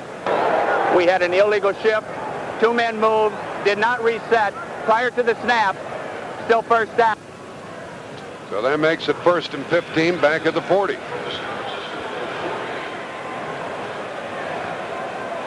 First down and 15 for the Bengals. At the San Francisco 40-yard line. Esiason rolls left, has some blockers out, fake short. Now he looks back the other way and runs to the 40-yard line. He is tackled right at the line of scrimmage after a lot of scrambling around. Kevin Fagan got him, and it's going to be second down and 15. That time, that play didn't work very well, Jack, because he pulled Lyman on the play, and so they got some penetration, and he didn't find anybody open down the field. Had no place to throw the football. Had the lineman not pulled, there'd have been more security up front, and he would have had more time to throw the ball. Second down and 15 for the Bengals. They had a drive going, but the penalty slowed them down, and they're trying to overcome that. Esiason under center. Takes the snap, hands it off to slanting right, turns the corner, turns upfield, lowers his head inside the 35. He is knocked out of bounds at about the 32-yard line. You see what they do, Cincinnati. They put the back there very deep, about 7 yards, and he comes off the block of the tackle. And if the tackle can hook the end, of course, he'll jump outside. If he pushes him outside, he'll go inside. That time he got a hook on him, ran outside, picked up a nice gain on the play. It makes it 3rd and 8 at the San Francisco 33. Cincinnati had not been good on 3rd down today. Only twice in 7 tries did they pick up a first down. Holman, the tight end, lines up on the left side. Now goes on a wing, goes in motion. Esiason back to throw. The blitz is on. He throws. It's caught inside the 25 for a first down. And a jumping catch by Collinsworth, his second brilliant reception of the day. That was good for 11 yards. And Hank, he knew how far he had to go for the first down. Yeah, he's a very smart guy. Terrific hands. Lost some of the speed, but he's still dangerous because he can turn you, he can move you, sell you on one thing. He looked like he was going deep, then stopped in front and came back for the ball, made the catch. But he's not going to miss many. His 3rd reception of the day, first down for the Bengals at the San Francisco 23-yard line. Here is the running play to Ickey Woods. He breaks one tackle, keeps going, gets down just inside the 20, and he got about 4 yards on that play. We're visited here in the booth by the champion, the manager of the world champion, Los Angeles Dodgers. Tommy Lasorda. Great to see him here. I didn't know he was in town. One of the best ambassadors that baseball has ever had. That last play went to the San Francisco 19, and it is 2nd and 6. These Bengals have a drive going, which started at their own 14-yard line. Esiason changes the play at the line of scrimmage. 7 minutes left in the 3rd quarter. We're tied 3-3. Esiason starts Hillary in motion, and here comes some contact down the line, and that will cost somebody 5, and apparently the Bengals moved. Esiason doesn't think so. He's hopping mad. The umpire threw the flag, and here's the referee. Ball start prior to the snap. Center. That was by Bruce Kozerski, the center. So instead of 2nd and 6, 2nd and 11, the 3rd offensive penalty on this drive against the Bengals. And you know, that time, Jeff Fuller, the strong safety, number 49, he was anchored on the line of scrimmage like an extra linebacker. I'm surprised that he didn't try to change the play and take advantage of it. 2nd down and 12 confronts the Bengals. They line up strong left with McGee to the left, Hillary to the left, Holman on the right side. Now Hillary goes in motion, and Esiason hands the ball off to Ickey Woods. He is hit at the 25-yard line and driven back. He lost a yard. He ran into Kevin Fagan again, and they're unable to block Fagan very well. Well, they're not doing a good job of that, but they got too many guys in the line of scrimmage. They got an 8-man line. They got to throw the ball up on top. That's the 2nd time in a row Fuller was on a line of scrimmage, and he didn't do anything about it. So here's 3rd and 13. At the San Francisco 25, the extra backs check in. Eric Wright and Tommy Holmoe for the 49ers. Eddie Brown to the right side. Tim McGee to the left. Esiason is under center. In the middle is really wide open. Here is Esiason rolling right. Stopping, chased, hit, flags down. There's the pass, incomplete. Let's check the flag.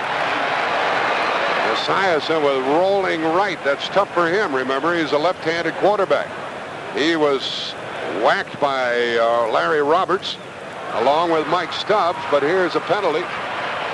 We'll see what happens. That was a third down play. They're talking it over with Ronnie Lott, and the Bengals have stymied themselves with penalties. And Esiason is very upset, evidently with the pass protection or lack of, and also the penalty. Illegal shift. Two-man move prior to the snap. Did not reset. Penalty declined. Fourth down. Penalty declined, and it is fourth down.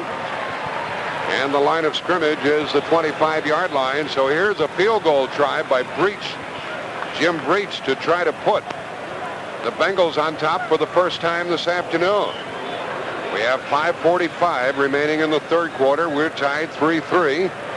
And this will be a long goal of 43 yards. His longest of the year is 45. He's not really a thumper. This is about it for him, Hank. Yeah, and he's made 11 of 16. They haven't kicked many field goals. Tried them. There's a snap. They get it down. There's the kick, and it is long enough, and it is good.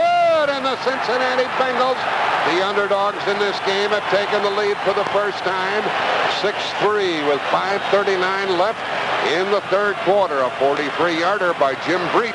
He's 2 for 2. Let's take time out. Hi, Joey Isuzu here with my best friend Leo, the lying dog. Leo's too tired to lie now. He's been out chasing the sporty new Isuzu iMark RS sedan. For why the 49ers didn't accept that last penalty. We'll be back in just a moment. Here are two of the best, Brent Musburger and Tom Lasorda. Jack Buck, thank you. Tommy, your impressions of the Super Bowl here so far? I'm very, very impressed.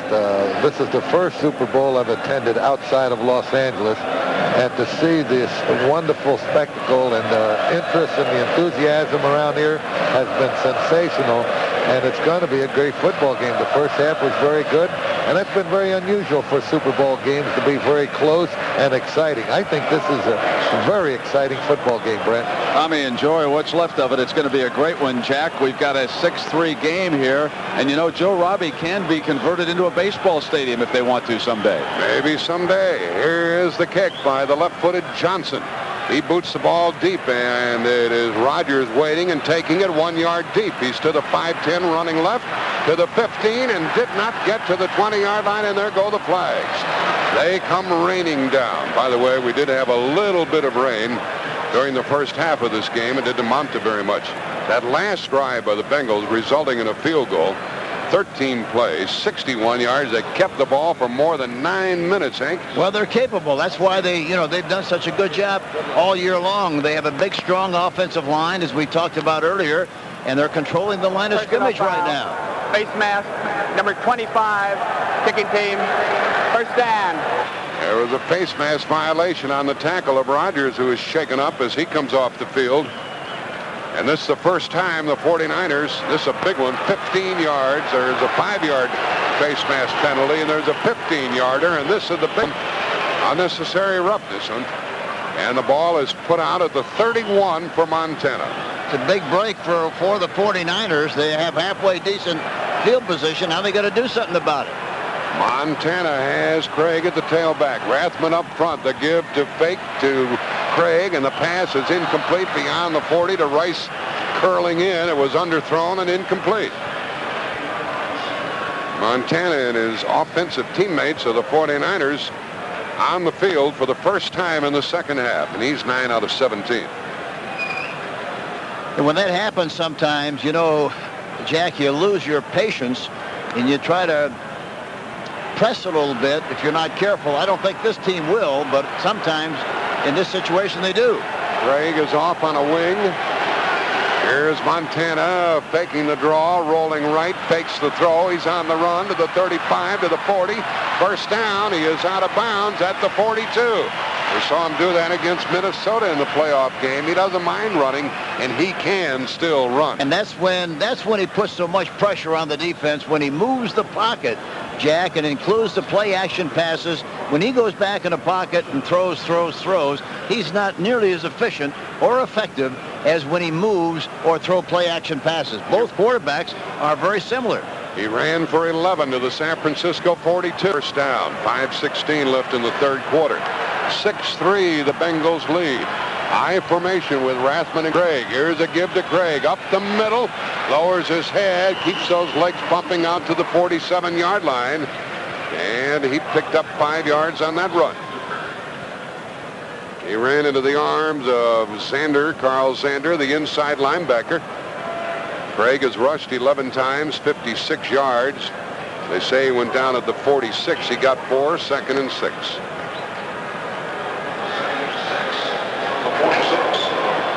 49ers lately have not found themselves trailing in the game as they are now.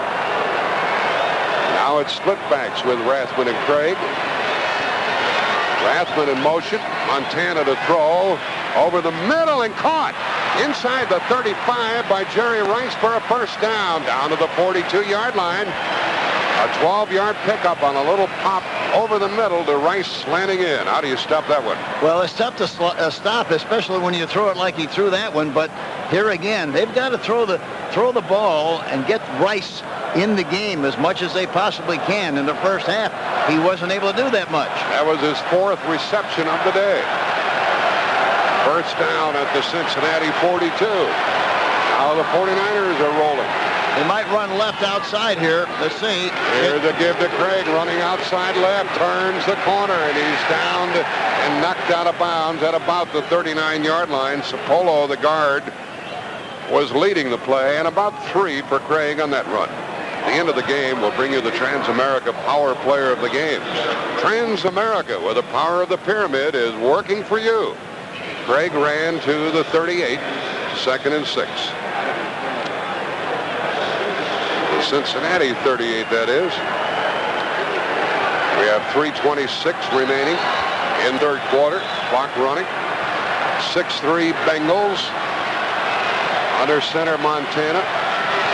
He is back to throw. Has Rathman in the flat. He runs. He's knocked down from behind and sacked. Reggie Williams was in there and he had some help. That's the 3rd time they have sacked Montana. And they love to see him in the pocket, Jack. That's the 3rd time, and every time he's been sacked, he's gone back into the pocket with the anticipation of trying to get the ball downfield, and that's when he's been sacked. He doesn't get sacked when he's play action or when he moves the pocket. That will make it 3rd down and 9 at the Bengal 41. So Montana needs 9 yards. Rice is very tight on the right side on a wing. Here's Montana back to throw, looking for Rice over the middle. Throws outside to Craig, hit and knocked down immediately. And the ball was incomplete. And it was Bussey who's made some big hits today. Barney Bussey coming up. Craig coughed it up, and the 49ers will punt. You know, the 49ers have not done well on 3rd down. They're only 3 of 9. That makes it 3 of 10 on 3rd down situations. Their average distance on 3rd down has been 3rd and 12. That's murder. Barry Helton will be punting the ball. By the way, Del Rogers got poked in the eye. Has a slight concussion. They say he will return. And Helton will take the snap from Thomas. He gets the snap. There's no pressure. There's a kick. He hangs it high. The Bengals let it go, and it bounces inside the 10, and it takes a backward bounce, and it is down. It is down at about the 19-yard line of Cincinnati. So that could have been better for the 49ers, a 22-yard punt. It took a backward bounce. We have 2:29 left in the 3rd quarter. The Bengals are upsetting the 49ers. They lead 6-3. Let's take time out. There was intercepted. They're already within field goal territory at the Cincinnati 23. On the first turnover by the Bengals, and the 49ers get the ball right back again. They're going to run left if they run, Jack.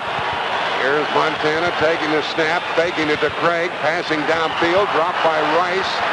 He tried to turn and go as he caught the ball right at the line of scrimmage, and it's 2nd and 10.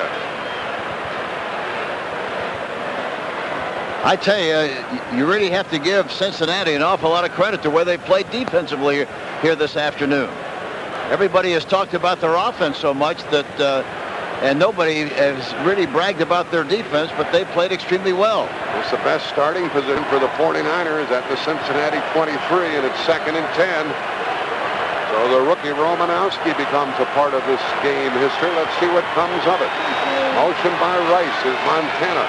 Takes the ball, hands it off to Craig, running left. He drives down to the 20-yard line, and it's going to be 3rd and 7 from there. They like that play very much. They lean a little bit. They show the play.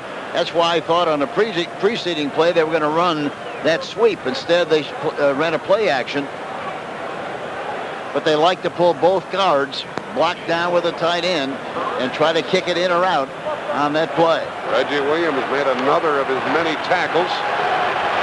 San Francisco is only 3 out of 10 on 3rd down, and it's 3rd and 7 at the Bengal 20-yard line. Pass straight back to throw. Short drop, quick inside, caught by Rice, but tackled inside the 15. It's going to be 4th and about a yard. A very good job by Lewis Billups to even stay with him and make the tackle. And they're going to try a field goal to try to tie the game, Hank. They got to tie it before they can win it. This is a good call. No question about it. They got to kick the field goal. So after the interception by Romanowski, and with the ball at the 15, and it being 4th down and a yard and a half, San Francisco is going to try a field goal with Helton holding the 32-yarder. Coper has made one and missed one. Thomas will snap the ball. There's the snap. There's the kick. He drilled it hard, and we are tied. We have a 6-6 Super Bowl with 50 seconds left in the 3rd quarter. 32 yards by Mike Coper. Let's take time out. The Super Bowl chunky super lineman is Guy McIntyre, the right guard of San Francisco. You're impressed with him, Hank? Yeah, he's done a good job all afternoon, plus the fact on a trap that sprung a big play down to the 1-yard line. He made a perfect block on a trap block, which was very impressive. The chunky super lineman spot Campbell's Chunky Soup. It takes care of the meanest appetites. Here's the kick by Coper. And it's a line drive kick that will be returned from the 7 by Jennings to the 10, to the 20, running hard, 30. Touchdown coming up! Touchdown coming up! Stanford Jennings chased from behind. Touchdown! Cincinnati! 93 yards.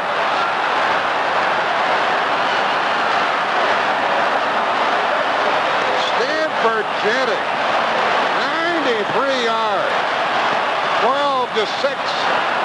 Cincinnati.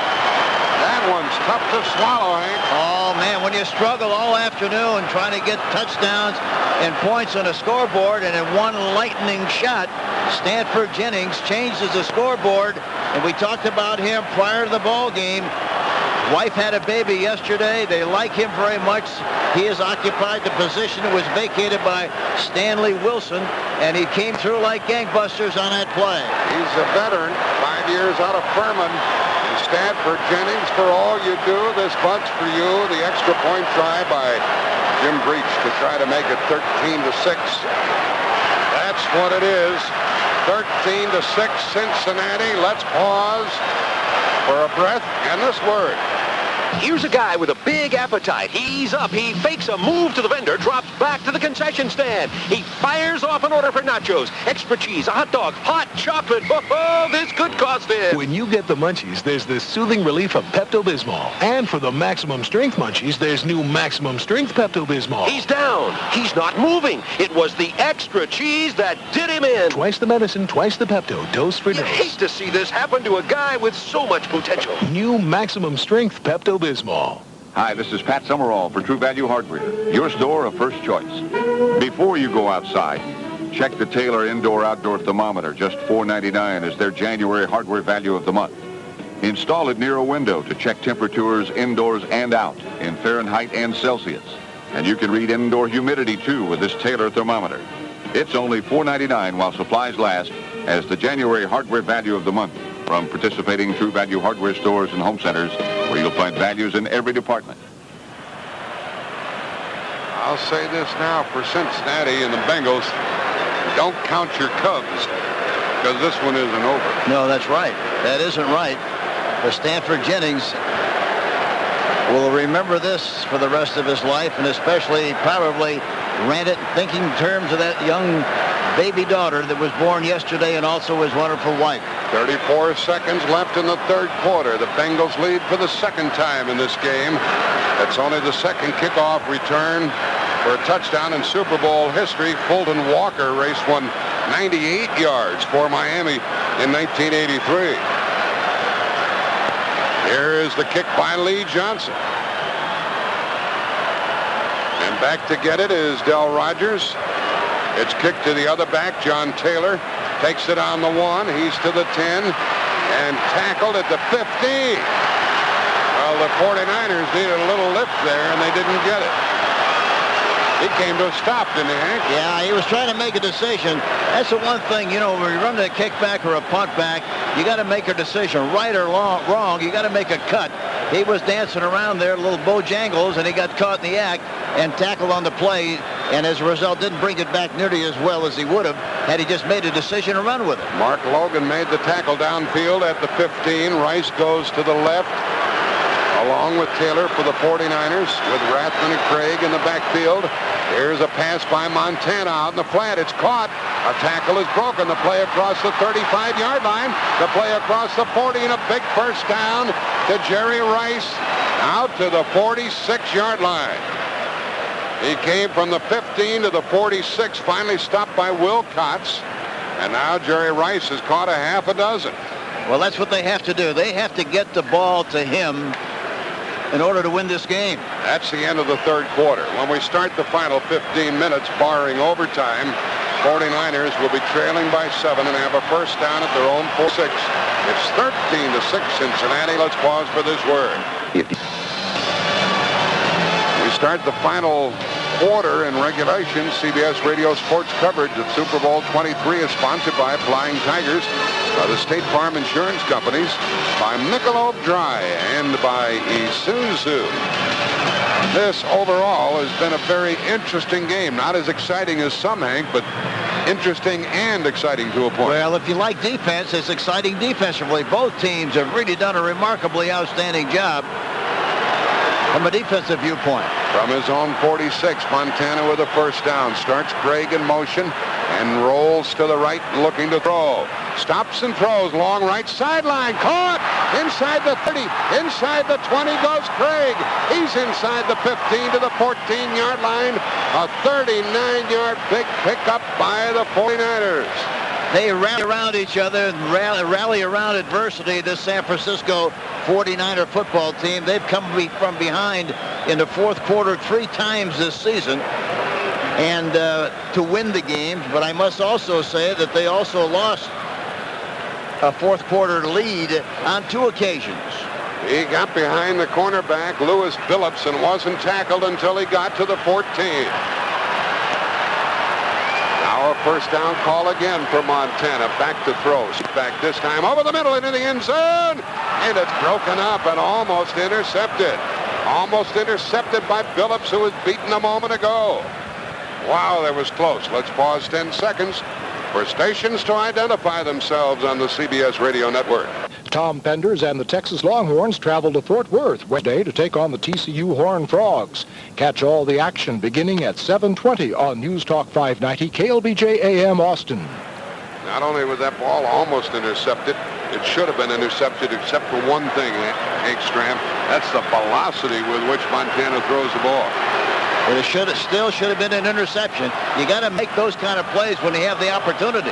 Second down and 10 for the 49ers. Quick drop pass outside. Rice caught it. He is touchdown. He got in on the corner, and the extra point will tie the game. They picked on Billups again, 3 plays in a row, and Rice goes in for a 14-yard touchdown pass. Now the 49ers in what's turned out to be a wild game are only 1 point behind. And Jerry Rice, for all you do, this bud's for you.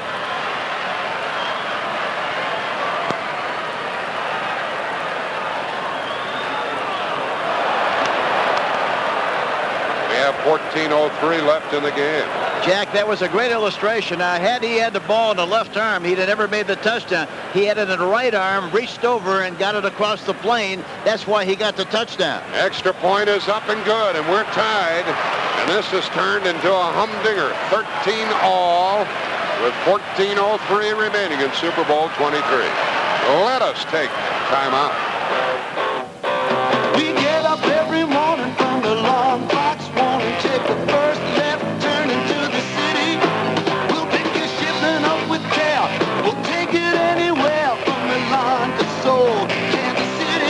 something shipped internationally fast? Well, there's good news in the air. Flying Tigers International Distribution. Minute and 31 seconds after Stanford Jennings returned a kick for a touchdown. The 49ers come right back, and Jerry Rice has caught his 6th postseason touchdown pass. But a lot of people will never realize what a great play that was. He caught the ball, but not only that he caught the ball, that he had the presence of mind to keep the ball on the right side, so in the event he was pushed out of bounds, he could cross the plane with the ball, which he did. You don't see that happen very often. That was a tremendous play. Great thinking on the part of Jerry Rice. Well, Stanford Jennings may get another try. Here's a line drive kick. It bounces out of bounds. And so they'll kick from the 30-yard line. Well, next Sunday, Hank Stram and I will be in Aloha Stadium, Honolulu, Hawaii, for the annual Pro Bowl. The best of the NFC and the AFC. And join us for the play-by-play. Don't miss Brent Musburger's pregame show, sponsored by Saginaw Tilt Wheel. They'll put the ball down at the 35, and the Bengals will go from there. The Cincinnati 35-yard line, and the Bengals have to answer the challenge. They've been ahead a couple of times today. 49ers have never been ahead.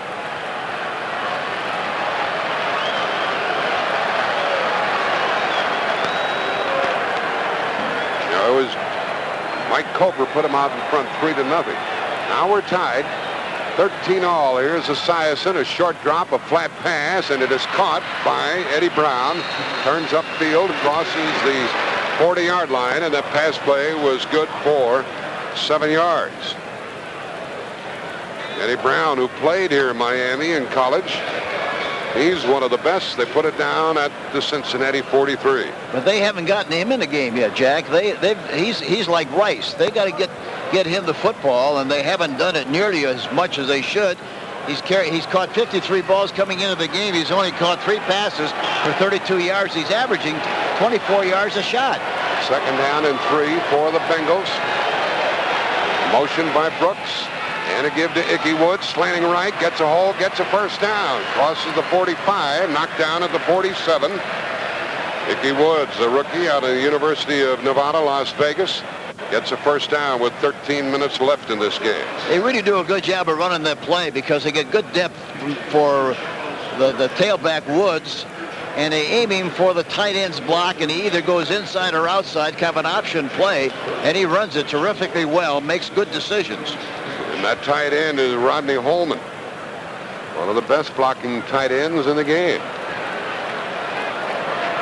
He sets up, and he played along with Jim Riggs. And he played at Tulane.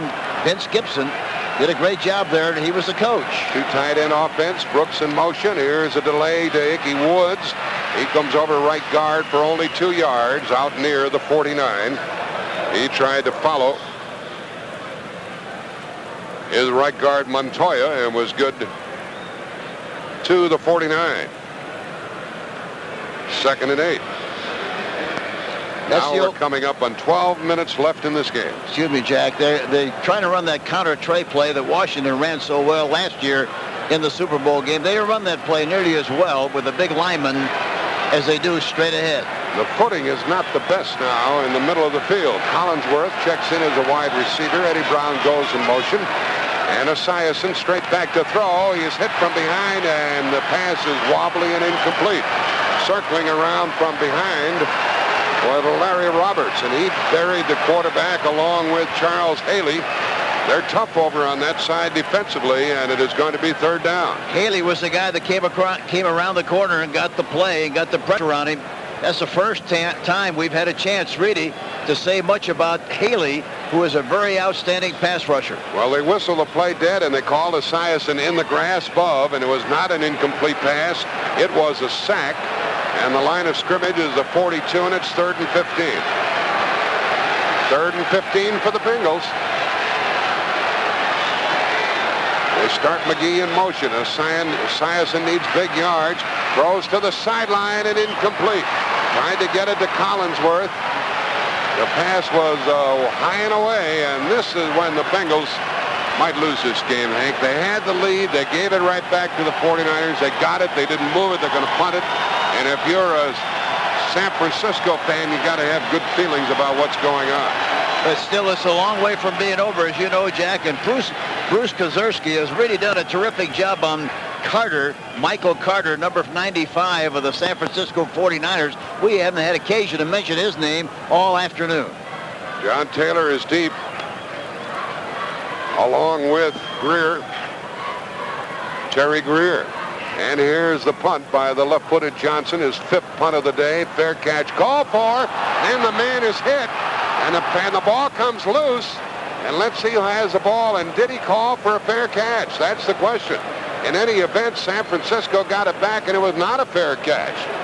A 36-yard punt, no return, and the 49ers darn near lost the ball as Taylor fielded it and was whacked. It came loose. He was really smashed, and the 49ers got it back at their own 18-yard line. And the reason that happened, Jack, you got to catch a punt number high, so you could look it right into your hands, right at the numbers. He tried to catch that a little bit too high, and in the process, it hit his helmet, hit the face guard, and bounced out of there. That's what happened on the play. Ray Horton walloped him, but San Francisco got it back, and let's take time out. Went sky high and caught a 44-yard pass. Well, he had bump and run. Phillips did not give him any kind of a bump. Rice started to outrun him. The ball was thrown to the inside. Really, Phillips had him covered pretty well. Didn't locate the ball soon enough, and for that reason, in a Rice, great concentration, a terrific concentration, and he comes up with a football. He went way high and caught it for a first down at the 38 of the Bengals. Rice has caught 8.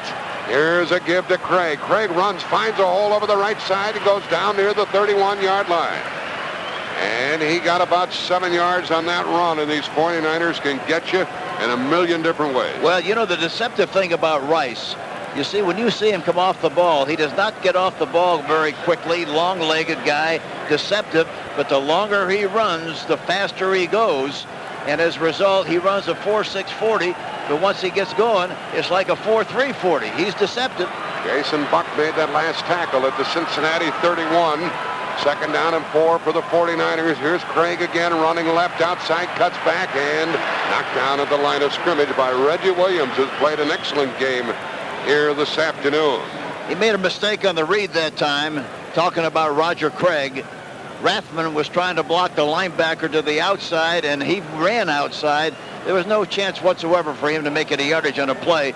Williams was out there making a tackle. 3rd and 4 for the 49ers, and after the game, NFL Talk, a chance for you to call in and talk about the game. We'll visit with some of the players and coaches. Call 1-800-NFL-TALK, 1-800-635-8255 for NFL Talk right after the game. 3rd and 4, San Francisco from the 31 of Cincinnati. Back to throw, Montana. Short drop, quick pass over the middle, drop. That would have been a first down, but Taylor coughed it up when he was walloped by Fulcher. And it's 4th down, and they'll see if Coper can kick a long field goal. That's the 3rd drop by the 49ers today. Here the field goal try by Coper. He's made 2, missed 1. And this will be a 49-yard try. His longest of the year was 52 yards. Bubba Parrish is doing a good job in there at left tackle. He replaced Steve Wallace, who had a broken leg in the early going of this game. Here's a 49-yard field goal try by the 49ers. There's the snap, and there's the kick. He really boomed it. It's long, and it is no good. No good. And so we stay tied at 13-all with 8:47. 8:47 remaining in regulation. 13-all. The Bengals take over at their own 32. Let's take time out.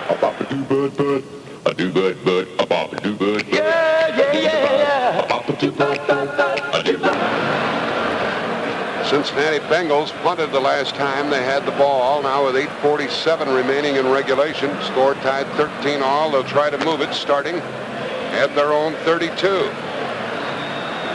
We're asked to select the MVP. It's hard to do at this point, Nick. Too early. Have to go with Jennings at the moment, or Rice, wouldn't you? Well, I think so. I think probably Rice more so. Here's Esiason, who has not had a good Super Bowl game. He is 8 out of 20. Or 8 out of 19. He was sacked the last time he threw. He gets under center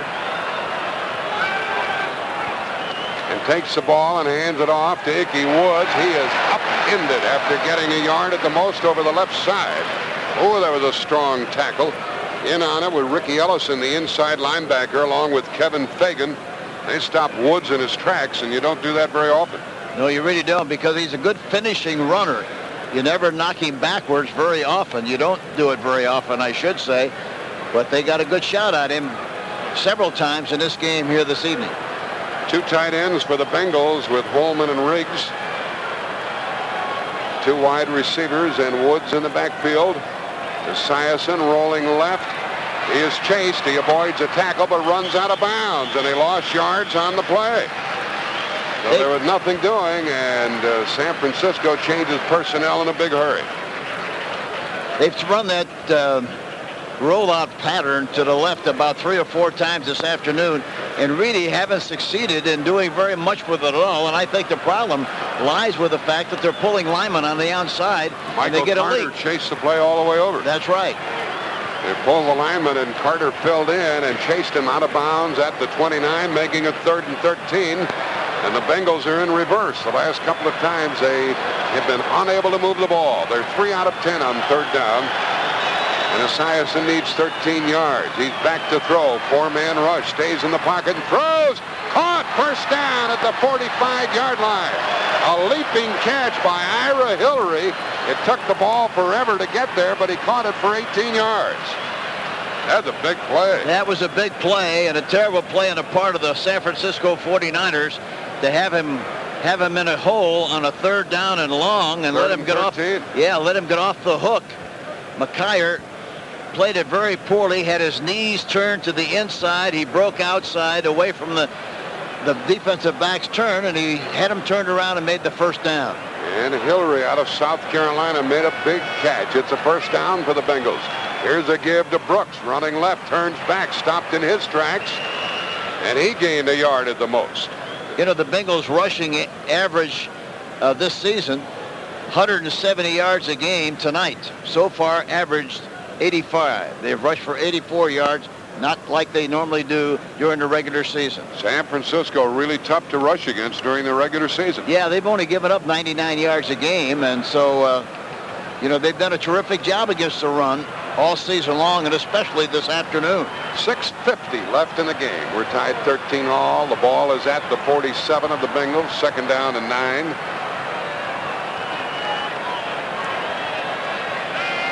McGee is to the right, 2 receivers to the left. Here is Ickey Woods running left, plowing across the midfield line inside the 45, very close to a first down. And Ickey Woods is heard from again. Tackled by Fagan and Fuller. Very close to a first down with that rush. Well, that time, the 49ers, the formation indicated that they were going to run to the left. The 49ers reacted beforehand like it was going to be left, and in spite of that, they still made the yardage for the first down. A great indication of how well the offensive line blocked and Ickey Woods ran on the play. Fuller is out of the game. He's the starting strong safety of the Bengals. He's replaced by the rookie Greg Cox. Woods has rushed 18 times, 69 yards. This is the 6th play of the drive coming up, and it's a first down at the San Francisco 43. Here comes Woods to the right, blocking out in front. Drives inside the 40, got more good yards. He got about 6. And that offensive line is holding 4th now for Cincinnati. That time, Max Montoya coming off the ball very well. Brian Blados and Rodney Holman, a terrifically outstanding tight end. He's a loose tackle playing tight end. The ball is planted down at the 37, and it's 2nd down and 3 as Ickey Woods got 3. They're playing with the 2 tight end offense, trying to push the 49ers out of the way with 5:10 left in the game, and the score tied 13 all. Here's a 2nd down call with Brooks in motion, and the give to Woods, and he is stopped cold, and there's a pass instead, and the pass is caught at the 25-yard line. Good faking by Esiason. He fooled me, and he got the pass downfield for a first down to James Brooks, a 12-yard pickup. You know, if you're running play-action passes, if the back does a good job of faking, he should be tackled in the hole. That's what happened on the play. That fooled me altogether, Hank. Yeah, he did a terrific job of faking the play action. He was out of bounds, it looked like. Didn't have both feet in bounds. Well, they replay it here on the video board. They may take another look at it, but of course, if the ball is snapped right away, why, that play will stand no matter what comes of the replay. Here is motion by Brooks, and there's a flag thrown. And contact on the line. The Bengals have already moved into the San Francisco 24. Looked like Max Montoya moved before the snap. Ball start prior to the snap. Number 64, the center, still first down. The center, Kozerski, who is called, and they move it back out to the 29. San Francisco 29, 1st and 15. That's a 7th penalty against the Bengals. Folks are still moaning and groaning about that pass caught by Brooks a moment ago. Didn't look like he had possession. He had possession, but both feet weren't in bounds. Didn't look like it. Now the Bengals have to overcome that penalty to keep the drive going. We're under 5 minutes. 4:55 left in regulation. We're tied 13-all. Esiason hands it off. Ickey Woods plows, and I mean plows, down to the 25-yard line, and that'll make it 2nd and 10. And they want to take as much time off the clock as they possibly can so they don't give the 49ers a big chance to come back and tie the game or win the game if they succeed in scoring here or make it a field goal. I think on that pass downfield to James Brooks, the ruling was that he was forced out of bounds. So that's the reason they didn't call that play back. It's 2nd down and 10 from the San Francisco 25-yard line. Brooks and Woods in the backfield with Esiason, who starts Eddie Brown in motion. They'll run again. Here he's back to throw. Straight back. Steps up. Throws. And rushed. He throws incomplete. Inside the 10, and he overthrew his man Brooks, who had double coverage. Ronnie Lott was there on the play, along with the linebacker, Michael Walter. You notice, it's 3rd and 10. Excuse me, Jack. You notice when he's throwing play-action passes, he's had all the time in the world. He fooled us up in the press box with the good faking, which means he also fooled the defensive people. That's why he had so much time. He goes back in the pocket, he doesn't have that kind of time at all. 4:08 left in the game. The Bengals are already within long field goal range, but they have loftier thoughts than that, as it's 3rd and 10, and he have the 32nd Clark is restarted. And Esiason waits for a play to come in, carried in by Stanford Jennings. He's the one who ran the kickoff back. 93 yards in this game. He is playing in place of Stanley Wilson, who was suspended by the league. Collinsworth goes to the left. Hillary is to the right, along with Eddie Brown. 3rd down for Esiason. He runs the ball, and they run with the ball to Stanford Jennings. He is down near the 22, and a long field goal try coming up by Jim Breach. I see Jim Breach, number 3, reminds me of our great kicker, Jan Stenerud. I saw him yesterday. He's going to the hospital next Wednesday. They have an operation on his back. Well, Breach is 2 for 2 in field goals today. This will be a 39-yard try by Jim Breach. Actually, a 40-yard try with Turk Schonert holding the ball as the Bengals try to get on top again. 3:25 left in the game. There's the kick. It's long enough.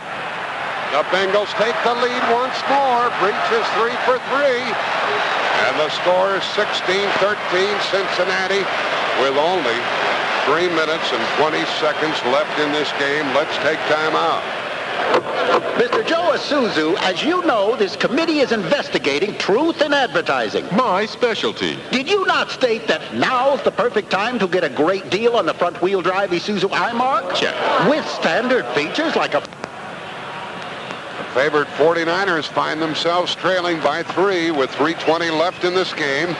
Lee Johnson will kick it off. John Taylor is deep along with Dale Rogers. This is a big play for both teams because it's very important for the 49ers to get good field position. Taylor is capable of taking it all away, and the Cincinnati Bengals can't relax. They got to do a good job of covering this kickoff. The left-footed kicker, Johnson, who is also their punter, will kick it off. And he really whacked it. It goes deep, and it's taken by Rogers 1 yard deep. He's out to the 10, to the 15. A flag goes down. Another goes down, and Rogers is tackled at the 20-yard line. So there'll be a penalty probably against the 49ers, and this game might be slipping away from them. Let's pause 10 seconds for stations to identify themselves on the CBS Radio Network. The Lady Longhorns back on the Southwest Conference Road this week. Tuesday playing at TCU in Fort Worth. We begin our coverage at 7:20 on News Talk 590 KLBJ AM Austin. By the Bengals, 11 plays, 56 yards, 5 minutes and 27 seconds. Jim Breach has kicked field goals of 34, 43, and 40 yards. He might be the most valuable player in this game. He could be. Got to be considered strongly. Now the 49ers find themselves all the way back at their 8-yard line.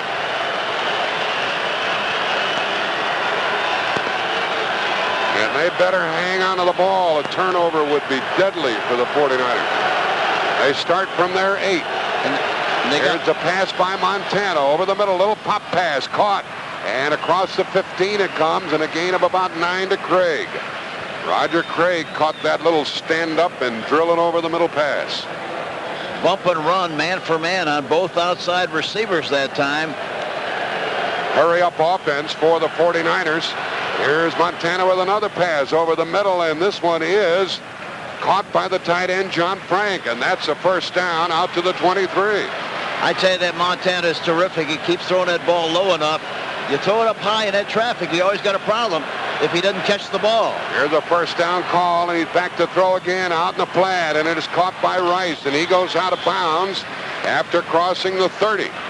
He's out of bounds at the 31, stopping the clock with 2:28 left, and we're headed for an exciting finish.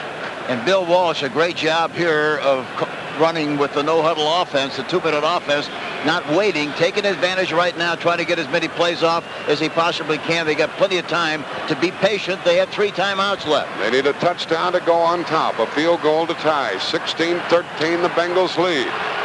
And it's second down and 3 from their own 30 for San Francisco. Might see a run up the middle here. Montana hands it off on a draw to Craig. He's in trouble and hit at the line of scrimmage, and down he goes. It's going to be 3rd and 3. No gain on the draw. Now we have 2:13 remaining in this game. Rathman comes back into the lineup.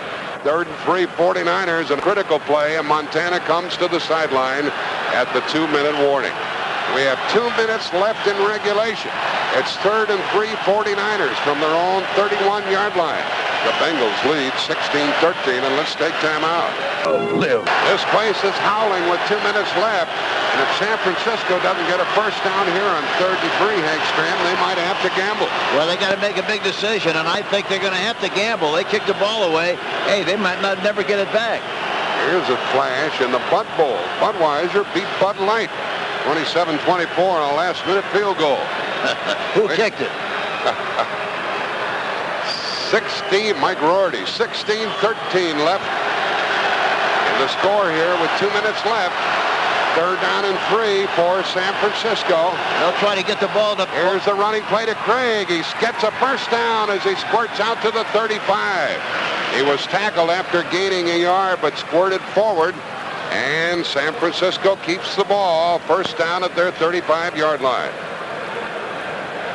We're headed for an exciting finish here. And 1:54 left, and a player is shaken up. That is Jim Scow, the defensive end of Cincinnati. He didn't want to stop the clock. That's the last thing the Bengals wanted to do. Each team has 3 timeouts remaining. Let us take timeout.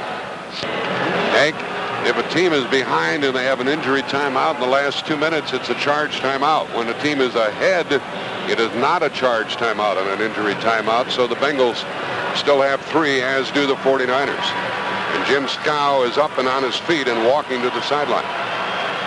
We've had some serious injuries today to Tim Crumry and to Steve Wallace. Crumry broke both bones in his leg, and Steve Wallace a broken leg. Montana's 18 out of 29, 282 yards, 1 touchdown, none intercepted. The touchdown to Jerry Rice. The ball is at the San Francisco 35, and it's a first down. Talking about Rice. Rice and Clark have accounted for 336 yards of the 380 yards that have been made by the 49ers this afternoon. Rathman and Craig in the backfield. Montana back to throw. Pretty good pass rush. The throw to the sideline caught again at midfield by Rice, and he is out of bounds at the 48 of Cincinnati. Eric Thomas covering on the play, number 22, man for man. 19-yard gain on the play to Jerry Rice. And now Rice has caught 10 for 200 yards and a touchdown. The line of scrimmage is the 48 of Cincinnati. The 49ers trailing by 3 are on the move. 1:49 left. Back to throw Montana. Over the middle and caught by Craig inside the 40, first down. He's down to the 6-yard line with a 12-yard gain. How in the world do you stop that? A little pop pass over the middle. And it's down to the 35-yard line of Cincinnati. And another first down for the 49ers. Back to throw Montana. Plenty of protection. Lofts it for Rice and overthrew. And the defender had fallen down. Eric Thomas had fallen down, but unfortunately for the 49ers, Montana's pass sailed away, stopping the clock with 1:22 left. And I guarantee you one thing, the 49ers are not going to be able to throw anything deep into the post. Fulcher is way back there, very, very deep. You're going to have to throw inside and stop the clock and call the timeout, or try to get the ball outside. But it's you're not going to throw one into the post the way he's playing. 49ers have 2 timeouts left. They were charged with that last one. And now it's 2nd and 10 from the 35. Montana back to throw. Has time. He fakes short, throws it short, and a flag goes down. The pass is caught by Craig, but now we'll check the flag. And this might be a holding call against San Francisco. It's a penalty against San Francisco, stopping the clock with 1:15 left. I think these 49ers are sputtering. And the worst thing about it is, you know, they're stopping themselves. They can't afford to have a penalty in that kind of a situation when it means tying the game or winning the game. And Montana had hit his last 5 before that miss. And now here is a penalty about to be assessed against San Francisco. They came into the game favored by 7. They trail by 3, 16-13. 1:15 left in the game. Ineligible downfield. Number 51 offense. Still second down. Ross was downfield inelligibly. And a 10-yard penalty puts the ball back at the Cincinnati 45. You know, surprisingly, they haven't run many screens. They like to run screens. They haven't run many here this afternoon. They like to do it on long yardage like this. 49ers. 1:15 left in Super Bowl 23. The Bengals can't get to Montana. He's under center. Takes the snap, and he's back to throw. The blitz is on. He throws over the middle. Caught by Rice. He breaks loose. He's to the 20 and tackled at the 18-yard line. 27-yard pickup on the pass to Rice, and a saving tackle by the rookie, Ricky Dixon, at the 18. Less than a minute left. Clock running. 55 seconds. Either San Francisco's going to win it or we're going to have overtime. That's the way it appears right now. Montana back to throw. He looks and throws short. It's caught by Craig. Tackled at the 10. 40 seconds left in this game. Timeout called. San Francisco with 39 seconds left. Ray Horton made that last tackle on Craig at the 10. And Montana is a magician. They overcame the penalty. He's a surgeon. I guarantee you he's a surgeon. He stays right in that pocket, hangs in there tough, and gets it done. And the pass, they haven't really had a chance to put much pressure on him. The ball is at the 10-yard line. And it is 2nd down and 2. The ball at the Cincinnati 10. 2nd and 2. They can't get to Montana. The 49ers are either going to win it with a touchdown, or they're going to be forced to call their last time out and kick a field goal and tie and send us into overtime. Following today's game, NFL Talk here on CBS Radio. Call us and talk about the game. We'll visit with some of the players and coaches. You dial 1-800-NFL-TALK, 1-800-635-8255 for NFL Talk right after this exciting Super Bowl 23. earlier. They charged the timeout to San Francisco because they called a timeout before the injury to the Cincinnati player. Now it's 2nd and 2 at the Cincinnati 10 for the 49ers, who trail by 3. Rice is flanked off to the right and comes in motion. Montana is back to throw. He looks and throws, end zone, touchdown! Touchdown! To John Taylor with 34 seconds left. A 10-yard touchdown pass to John Taylor. And the 49ers lead by 3. And the extra point would put the nail in the Cincinnati coffin. And to John Taylor, for all you do, this butt's for you. Boy, what a shot by Montana. Fabulous. 19-16 in favor of the 49ers with 34 seconds left. They overcame a penalty on that drive. This extra point by Coper would give San Francisco a 4-point lead. Only 34 seconds remaining in this one. This is a big extra point. They all are, of course. This one very important. Snap is good. They get it down. The kick is up, and the 49ers lead by 4. 20-16 with 34 seconds left in this game. After the field goal by Breach, with 3:20 remaining, Montana took them down the field. They started from their own 8-yard line, Hank. Incredible. I tell you, he is something. A pass to Craig, a pass to Frank, a pass to Rice. The draw play didn't work. 3rd and 3. And Craig went down to the 35-yard line, stretched out for a first down. A pass to Rice was a big one. A pass to Craig. Then a penalty. They overcame that on a pass to Craig to Rice again, and then hit Taylor for the go-ahead. They've had drives of 85 and 92 yards for touchdowns in this half.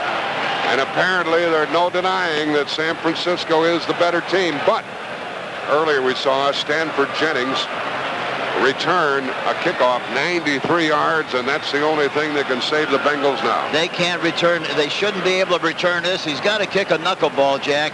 He got to kick a knuckleball. Now who's the MVP? Well, I just told Bill Severa, our producer, I think it's got to be Montana. Yeah, the last couple of minutes, you have to give him the votes. And by the way, hi to Jan Severa back in Dallas. An exciting Super Bowl game with 34 seconds remaining in regulation. And the Bengals need a touchdown to go on top. Here's the kick by Coper. It's high. It's not too deep. It's going to be returned from the 10-yard line and returned to the 25, and down goes James Brooks. And they've got a long way to go with 29 seconds remaining in this one. Cincinnati with a valiant effort. It appears at the moment it's going to come up short as that kickoff was returned to the Bengals' 25-yard line. Well, this has been Boomer's not had a good game, Hank. No, he hasn't. 10 for 22 and 140 yards, 1 interception. No touchdowns. No good for him. No question. And it is Brooks in the backfield. Here, Woods is out of the game now because of the situation. They trail by 4. And Esiason can't afford to misfire. They still have 3 timeouts. Esiason back to throw. He is hit. He gets away. He passes. It's caught, and the play goes out of bounds with the ball in the arms of Tim McGee. And he went out of bounds at the 30. So a pickup of 5, and now we have 23 seconds left. One thing surprising about Cincinnati's offense this afternoon, the absence of any real work by the great receiver they have, Eddie Brown. He hasn't been much of a factor at all in this game.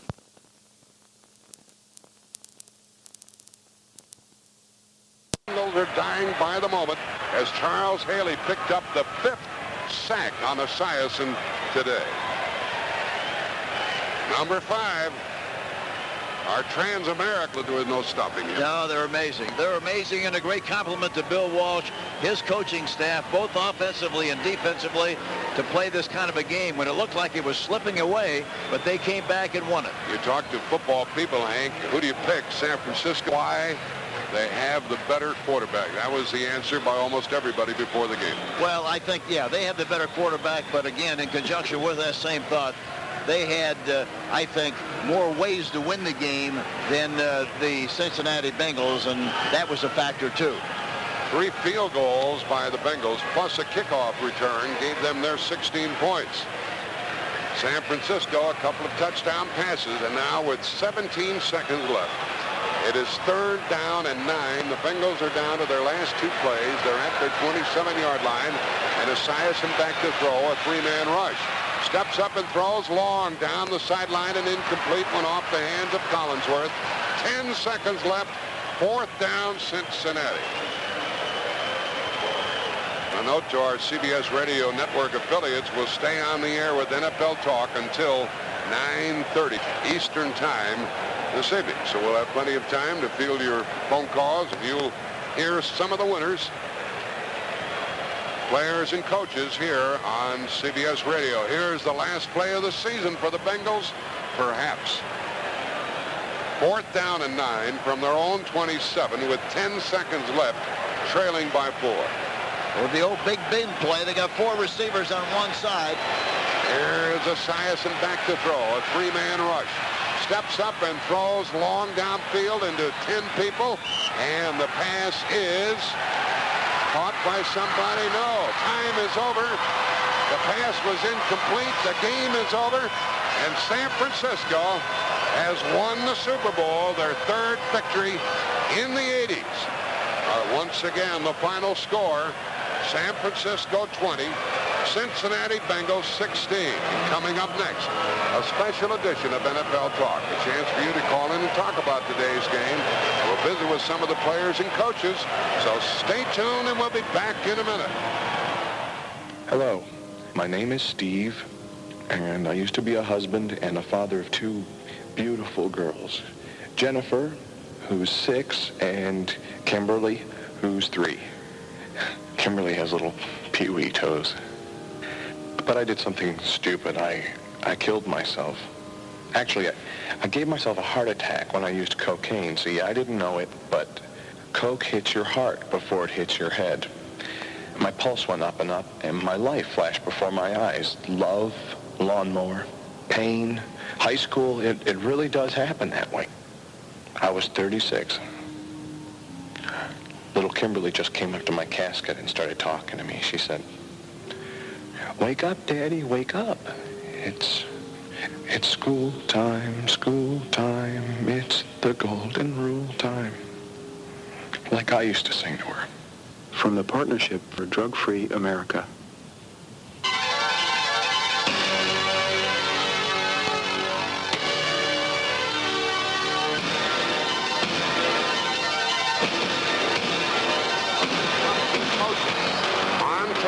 Back to throw. He looks and throws. End zone. Touchdown! Touchdown! To John Taylor with 34 seconds left. A 10-yard touchdown pass to John Taylor.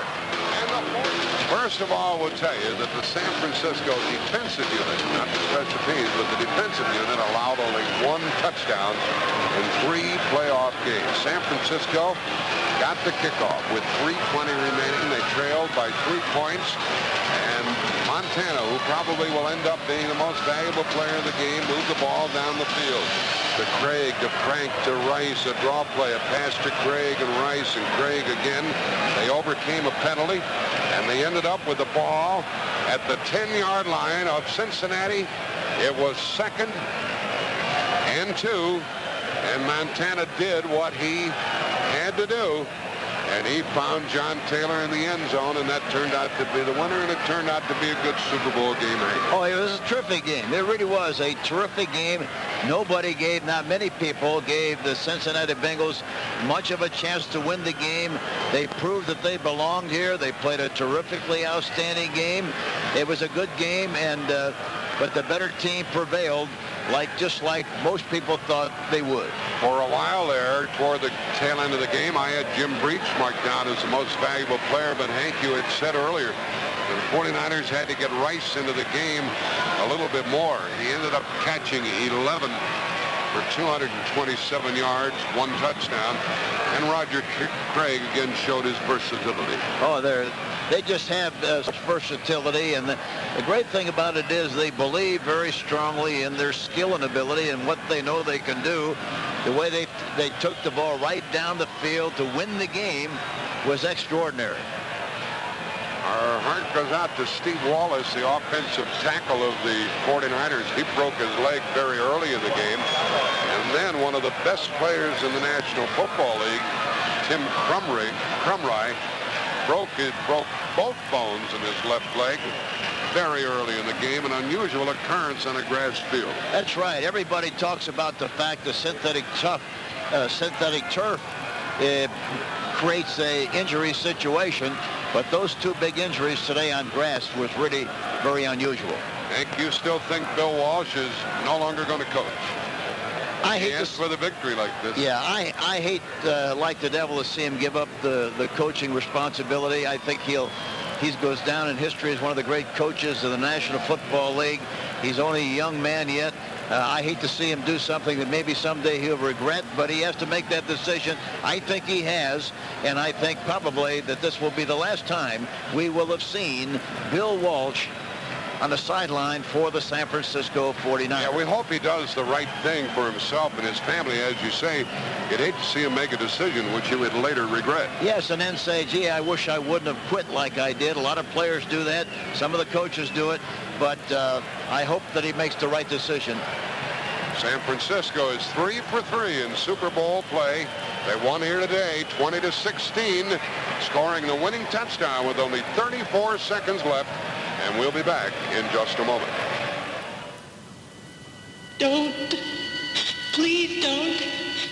Please don't do this to me. 18 months ago, this 29-year-old woman lived every woman's worst nightmare.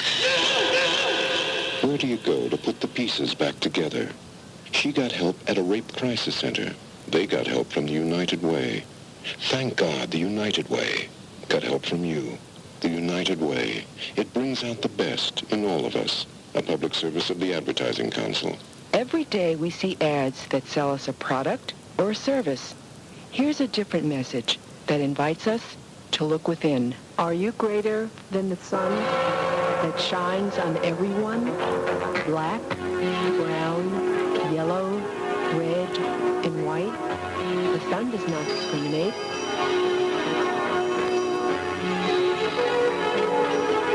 Poem by Sarah Ting. Message from the National Conference of Christians and Jews. Imagine a world without trees. A dry, barren, ugly world. A world where massive dust storms roll across the countryside.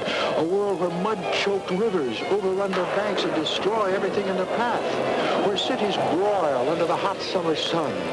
A world where crumbling, eroding hillsides wash away in the rain. The Arbor Day Foundation asks you to imagine a world with trees. Conservation trees, where shelter belts tame the wind. Where tree roots grip and hold riverbanks. A world where trees shade homes in the summer and cut cold winter winds. Where lush forests on slopes and hillsides preserve precious topsoil. A world without trees. There's no world for me or for you. Conservation trees make the difference. This is Eddie Everett. Write for your free brochure from the National Arbor Day Foundation, Nebraska City, Nebraska. The Vince Lombardi Trophy will be presented to the San Francisco 49ers and $30,000 for each member of the winning team. Let's talk about the Bengals, Hank Stram. They deserve to be talked about. They played very well. They had them hooked. 3-point lead with 3:20 left, but they couldn't stop Mr. Montana. And the one time they had to prevail, talking about their defense, they just could not get it done. And, of course, not many people have done that kind of a job on Montana when they had to do it, because we talked about him being a surgeon, a master quarterback like he is, but he gets rid of the ball so quickly. And the other thing he does great anticipation, Jack, and he reads defenses so very, very well. We're down with Brent Musburger and the winners locker room. Brent? Jack, thank you very much. I'm with Roger Craig, member of the victorious San Francisco 49ers. What a great comeback win for the team. Oh, yes. we kept talking to ourselves throughout the game just to not to get down on ourselves, just keep thinking positive. And Joe kept giving us that leadership on the field, and Randy Cross, I tell you, that experience helped out, when we needed it. Now, how about the winning touchdown pass? I think everyone expected them to use Rice, and you went elsewhere. Well, we knew that they're probably going to double team me and Jerry, so I kept having success with that crossing pattern over the middle, and it left John Taylor wide open. It looked so beautiful. I can't wait to see the replay on it. Did you see him go into the end zone with the ball? Did you know that he had possession? Oh, yes. I saw it. When he broke across the middle, I knew he was going to catch it. He was so wide open. Joe just clutched it all through the whole drive, and it was just outstanding. I think that was the greatest drive, I think, in the history of the Super Bowl. It got to be. Now, Roger, it was a tough defensive game. Tell me about the Cincinnati defense. Better than you expected? I tell you what, Cincinnati really surprised us because they're really pursuing well on our sweeps, and we couldn't get around the corner like we wanted to. So we had to kind of attack them with short passing and then time up the middle and just quick hitting plays. And everything just worked out well for us after we did that. You also turned in a couple of big plays in that third quarter. You made a great catch on one. Well, I tell you, I had to make up for that fumble. I tell you, the guys, they kept telling me before the play, put two hands on the ball because we knew that they were probably trying to strip it, and I had to make up for it. Roger, do you think this was Bill Walsh's last game on the sideline? What do the players think? Well, we have to wait and see. He's probably going to evaluate the future, what he wants to do. But we hope that he stays because he's an outstanding coach. He built this franchise, and we hate to see him leave. All right, he's headed over toward us now. Roger, congratulations on another Super Bowl triumph. Thank you, Brent. All right, let's go back up to Jack Buck. Okay, and we'll be going back down to Brent Musburger. Meanwhile, let's have a station break. Let's pause 10 seconds for stations to identify themselves on the CBS Radio Network. Talk about the biggest sports stories with the biggest sports stars every night on Sports Talk with Tom Dorr, exclusively on News Talk 590 KLBJ AM Austin. Stram, I remember a couple of years ago, Joe Montana came back from the back operation. You and I did the first game that he played after that, and I was visiting with him the day before the game, and I said, you got to make a living. He said, Jack, I don't have to play this game to make a living. He said, I play it because I want to. I enjoy it. And he also plays, Hank, because he's so darn good. And, of course, the key is, he loves to compete. He loves the role that he plays on his football team. And I know he's mentioned the same thing to me on occasions, that the money is important, but the real joy comes from being a quarterback on this great football team in a National Football League. You did not like the overall approach of the Bengals, did you? Well, I just thought they got away from what they did so well to get into the Super Bowl game. They averaged 35 or 36 runs coming into this game, only threw 24 passes a game. And today, they tried to throw so many balls from the pocket that really surprised me. Esiason threw 25 passes, only completed 11 for 145 yards and 1 interception. But the best thing he really does is throw play-action passes. And when you run the ball consistently like they have, he came into the game with 28 touchdown passes for the season. San Francisco can practice against a left-handed quarterback of their own, Steve Young. Yes. And the rollouts of Esiason, the left-hander, didn't bother them at all. None whatsoever. Plus the fact, as I mentioned during the course of the game, I think when you're going to roll left and you pull Lyman at the same time, I think there's a great chance to get a leak, and Lyman pursue very well, and it's tough to contain him. Back to Brent Musburger in the San Francisco dressing room. All right, Jack, thank you. I'm with the coach of the decade. There's no question about that, Bill. This is a magnificent job that you have turned in with this franchise. Tell me about the last drive. Well, it was a great drive. It was a culmination of a lot of hard work over 10 years. Joe Montana at his very best. The offensive mechanism working extremely well, and a great determination. And it was just a culmination of a great year for us and a great decade. At any time, did you get discouraged? I know that you're awfully occupied. You're very busy. You call the plays on the sideline. But when you just had a few seconds left, what flashed through your mind? Just doing my job. Joe Montana, as cool and poised as he always is, Bill, he has been an unbelievable performer under pressure. Well, he could be the player of the decade, I'll tell you that. He's been a great champion, a great performer. And if you could see how cool, absolutely cool and poised he was through that final drive, you wouldn't believe it. Then you have Jerry Rice, you have Roger Craig. You've got two other performers on that offense, too. Well, the entire offensive team really geared up, moved the ball when they had to, and overcame some frustrations, and overcame a great Bengal team. Just a great moment for the San Francisco 49ers. This is a tough moment in a way because was this the final game on the sideline for a great coach, Bill Walsh?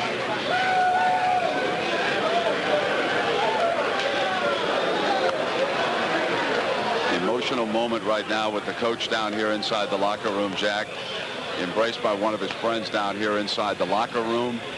I think that everyone can appreciate now and understand what's going through the coach's mind. He has pulled one out here in the last few seconds, and this might be a career for Bill Walsh. Well, we're not sure yet. We'll make whatever announcements we have to make at some other point. Bill, if you do leave, I want you to know that every one of us is going to miss you. You have done a fabulous job with this football team, and never more so than in the final seconds here today. That's great. All right, Bill. I know Hank Stram and Jack Buck want to send along their best to Bill Walsh. Very emotional now as he walks away, and we send you back upstairs now to Jack Buck. And we send it right back downstairs to the Cincinnati Bengals dressing room and Jim Hunter. Jim? Well, Jack, we have Sam Weiss here, and Sam, one of the most memorable games of the Super Bowl, a game of big plays, and he came up just a bit short. Well, the 49ers came up a bit long, is the way we look at it, because this was a game where nobody did anything wrong. Nobody has anything to feel badly about.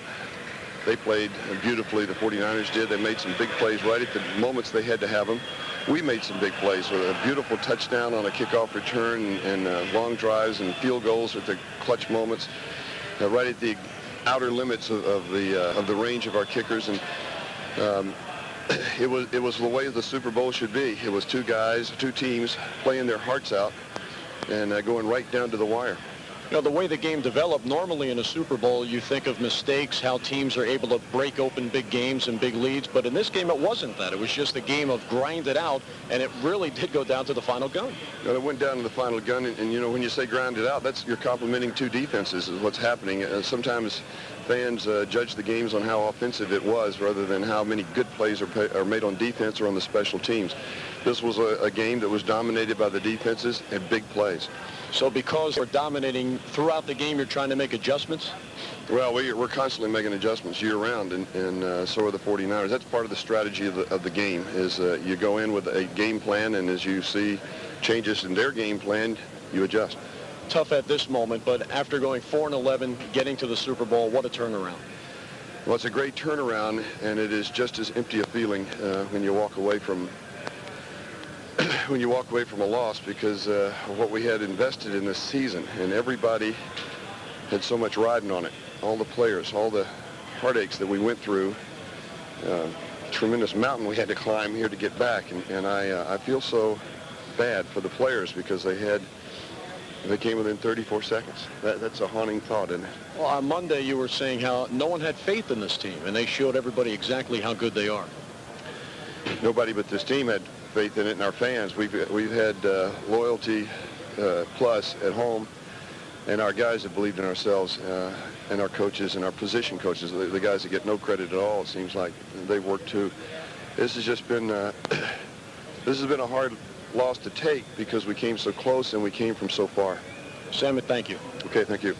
Back upstairs to Jack Buck. Well, you could tell, Hank, when Brent chatted with Bill Walsh and when Jim Hunter chatted with Sam Weiss, how emotional this game is. It means so darn much. You've been there with a winner and a loser in the Super Bowl. Well, I know exactly the sentiments they tried to express about what happened. Bill Walsh was very emotional at the end, and of course contemplating the possibility of retiring. That's quite a decision that he has to make, and of course Sam Weiss come back like he did last year after a disastrous season, and then come back and get 34 seconds away from winning a Super Bowl game. Remarkable job on the part of both coaches and both teams. It was a kind of a game that we hoped that we would see, a kind of a game that the Super Bowl should be, and from that standpoint, why I think everybody was pleased with the way the game was played. Jerry Rice was the most valuable player in this game, won by San Francisco 20-16, and we have a happy man standing alongside Brent Musburger. Indeed we do, Jack. The owner, Eddie DeBartolo, and I must relate a little scene to you when we were all standing down here. Eddie was embraced with some of his players, and one of them took him hard into a locker. You are still a little woozy. I am. Larry Roberts took me right into the locker, Brent, and he could take me to the locker anytime. Here is your father, who also wants to share in this moment. This is a great moment for the DeBartolo family. It is. Wonderful. You know what the great moment is? We dedicated this facility in August, and our guys played one extra game. They went to London. Roger Craig and all these guys dedicated this game to my mother. Great memory for her. It is. Of course, it was passed on, and yes. Named it in her honor, and just a tremendous feeling, I know, on the part of the DeBartolo family. It was a great occasion, a great game, and I'm very happy for Eddie because of the great job he's done with the team. Bill Walsh and all the crew, they did a wonderful job. Was there ever any discouragement on the part of the DeBartolos with 34 seconds to go? Was there ever any doubt? I wasn't with them. He was on the other side of the field. I was saying some prayers. Whatever you said, sir. Look, well, here, look at this. Is this enough? He has just pulled out how many beads have you I have a St. Anthony, a St. Jude, a St. Jude relic, and a rosary. And you needed every one of them. And I got it. All right. Eddie, again, congratulations. Thanks, Brent. Great job with the franchise. Thanks Mr. DeBartolo. for everything that you've done, because you're the best. Oh, thank you very much. All right, let's send you back upstairs now to Jack Buck. 20-16, the final. The 49ers won it on a touchdown pass to John Taylor with 34 seconds left in Super Bowl 23. Still to come, more interviews, a chance for you to call in and talk on 1-800-DIAL NFL Talk. And let's pause for this word. Alpha 6, this is Alpha 1. This is Alpha 6. We did it again. We captured Bravo's command post. Second day in a row. You guys had a pretty good weekend. Get a change of pace without changing your lifestyle. Join the Army Reserve. After training, you usually serve 1 weekend a month and 2 weeks a year. But the experience lasts a lifetime. Talk to your Army Reserve recruit.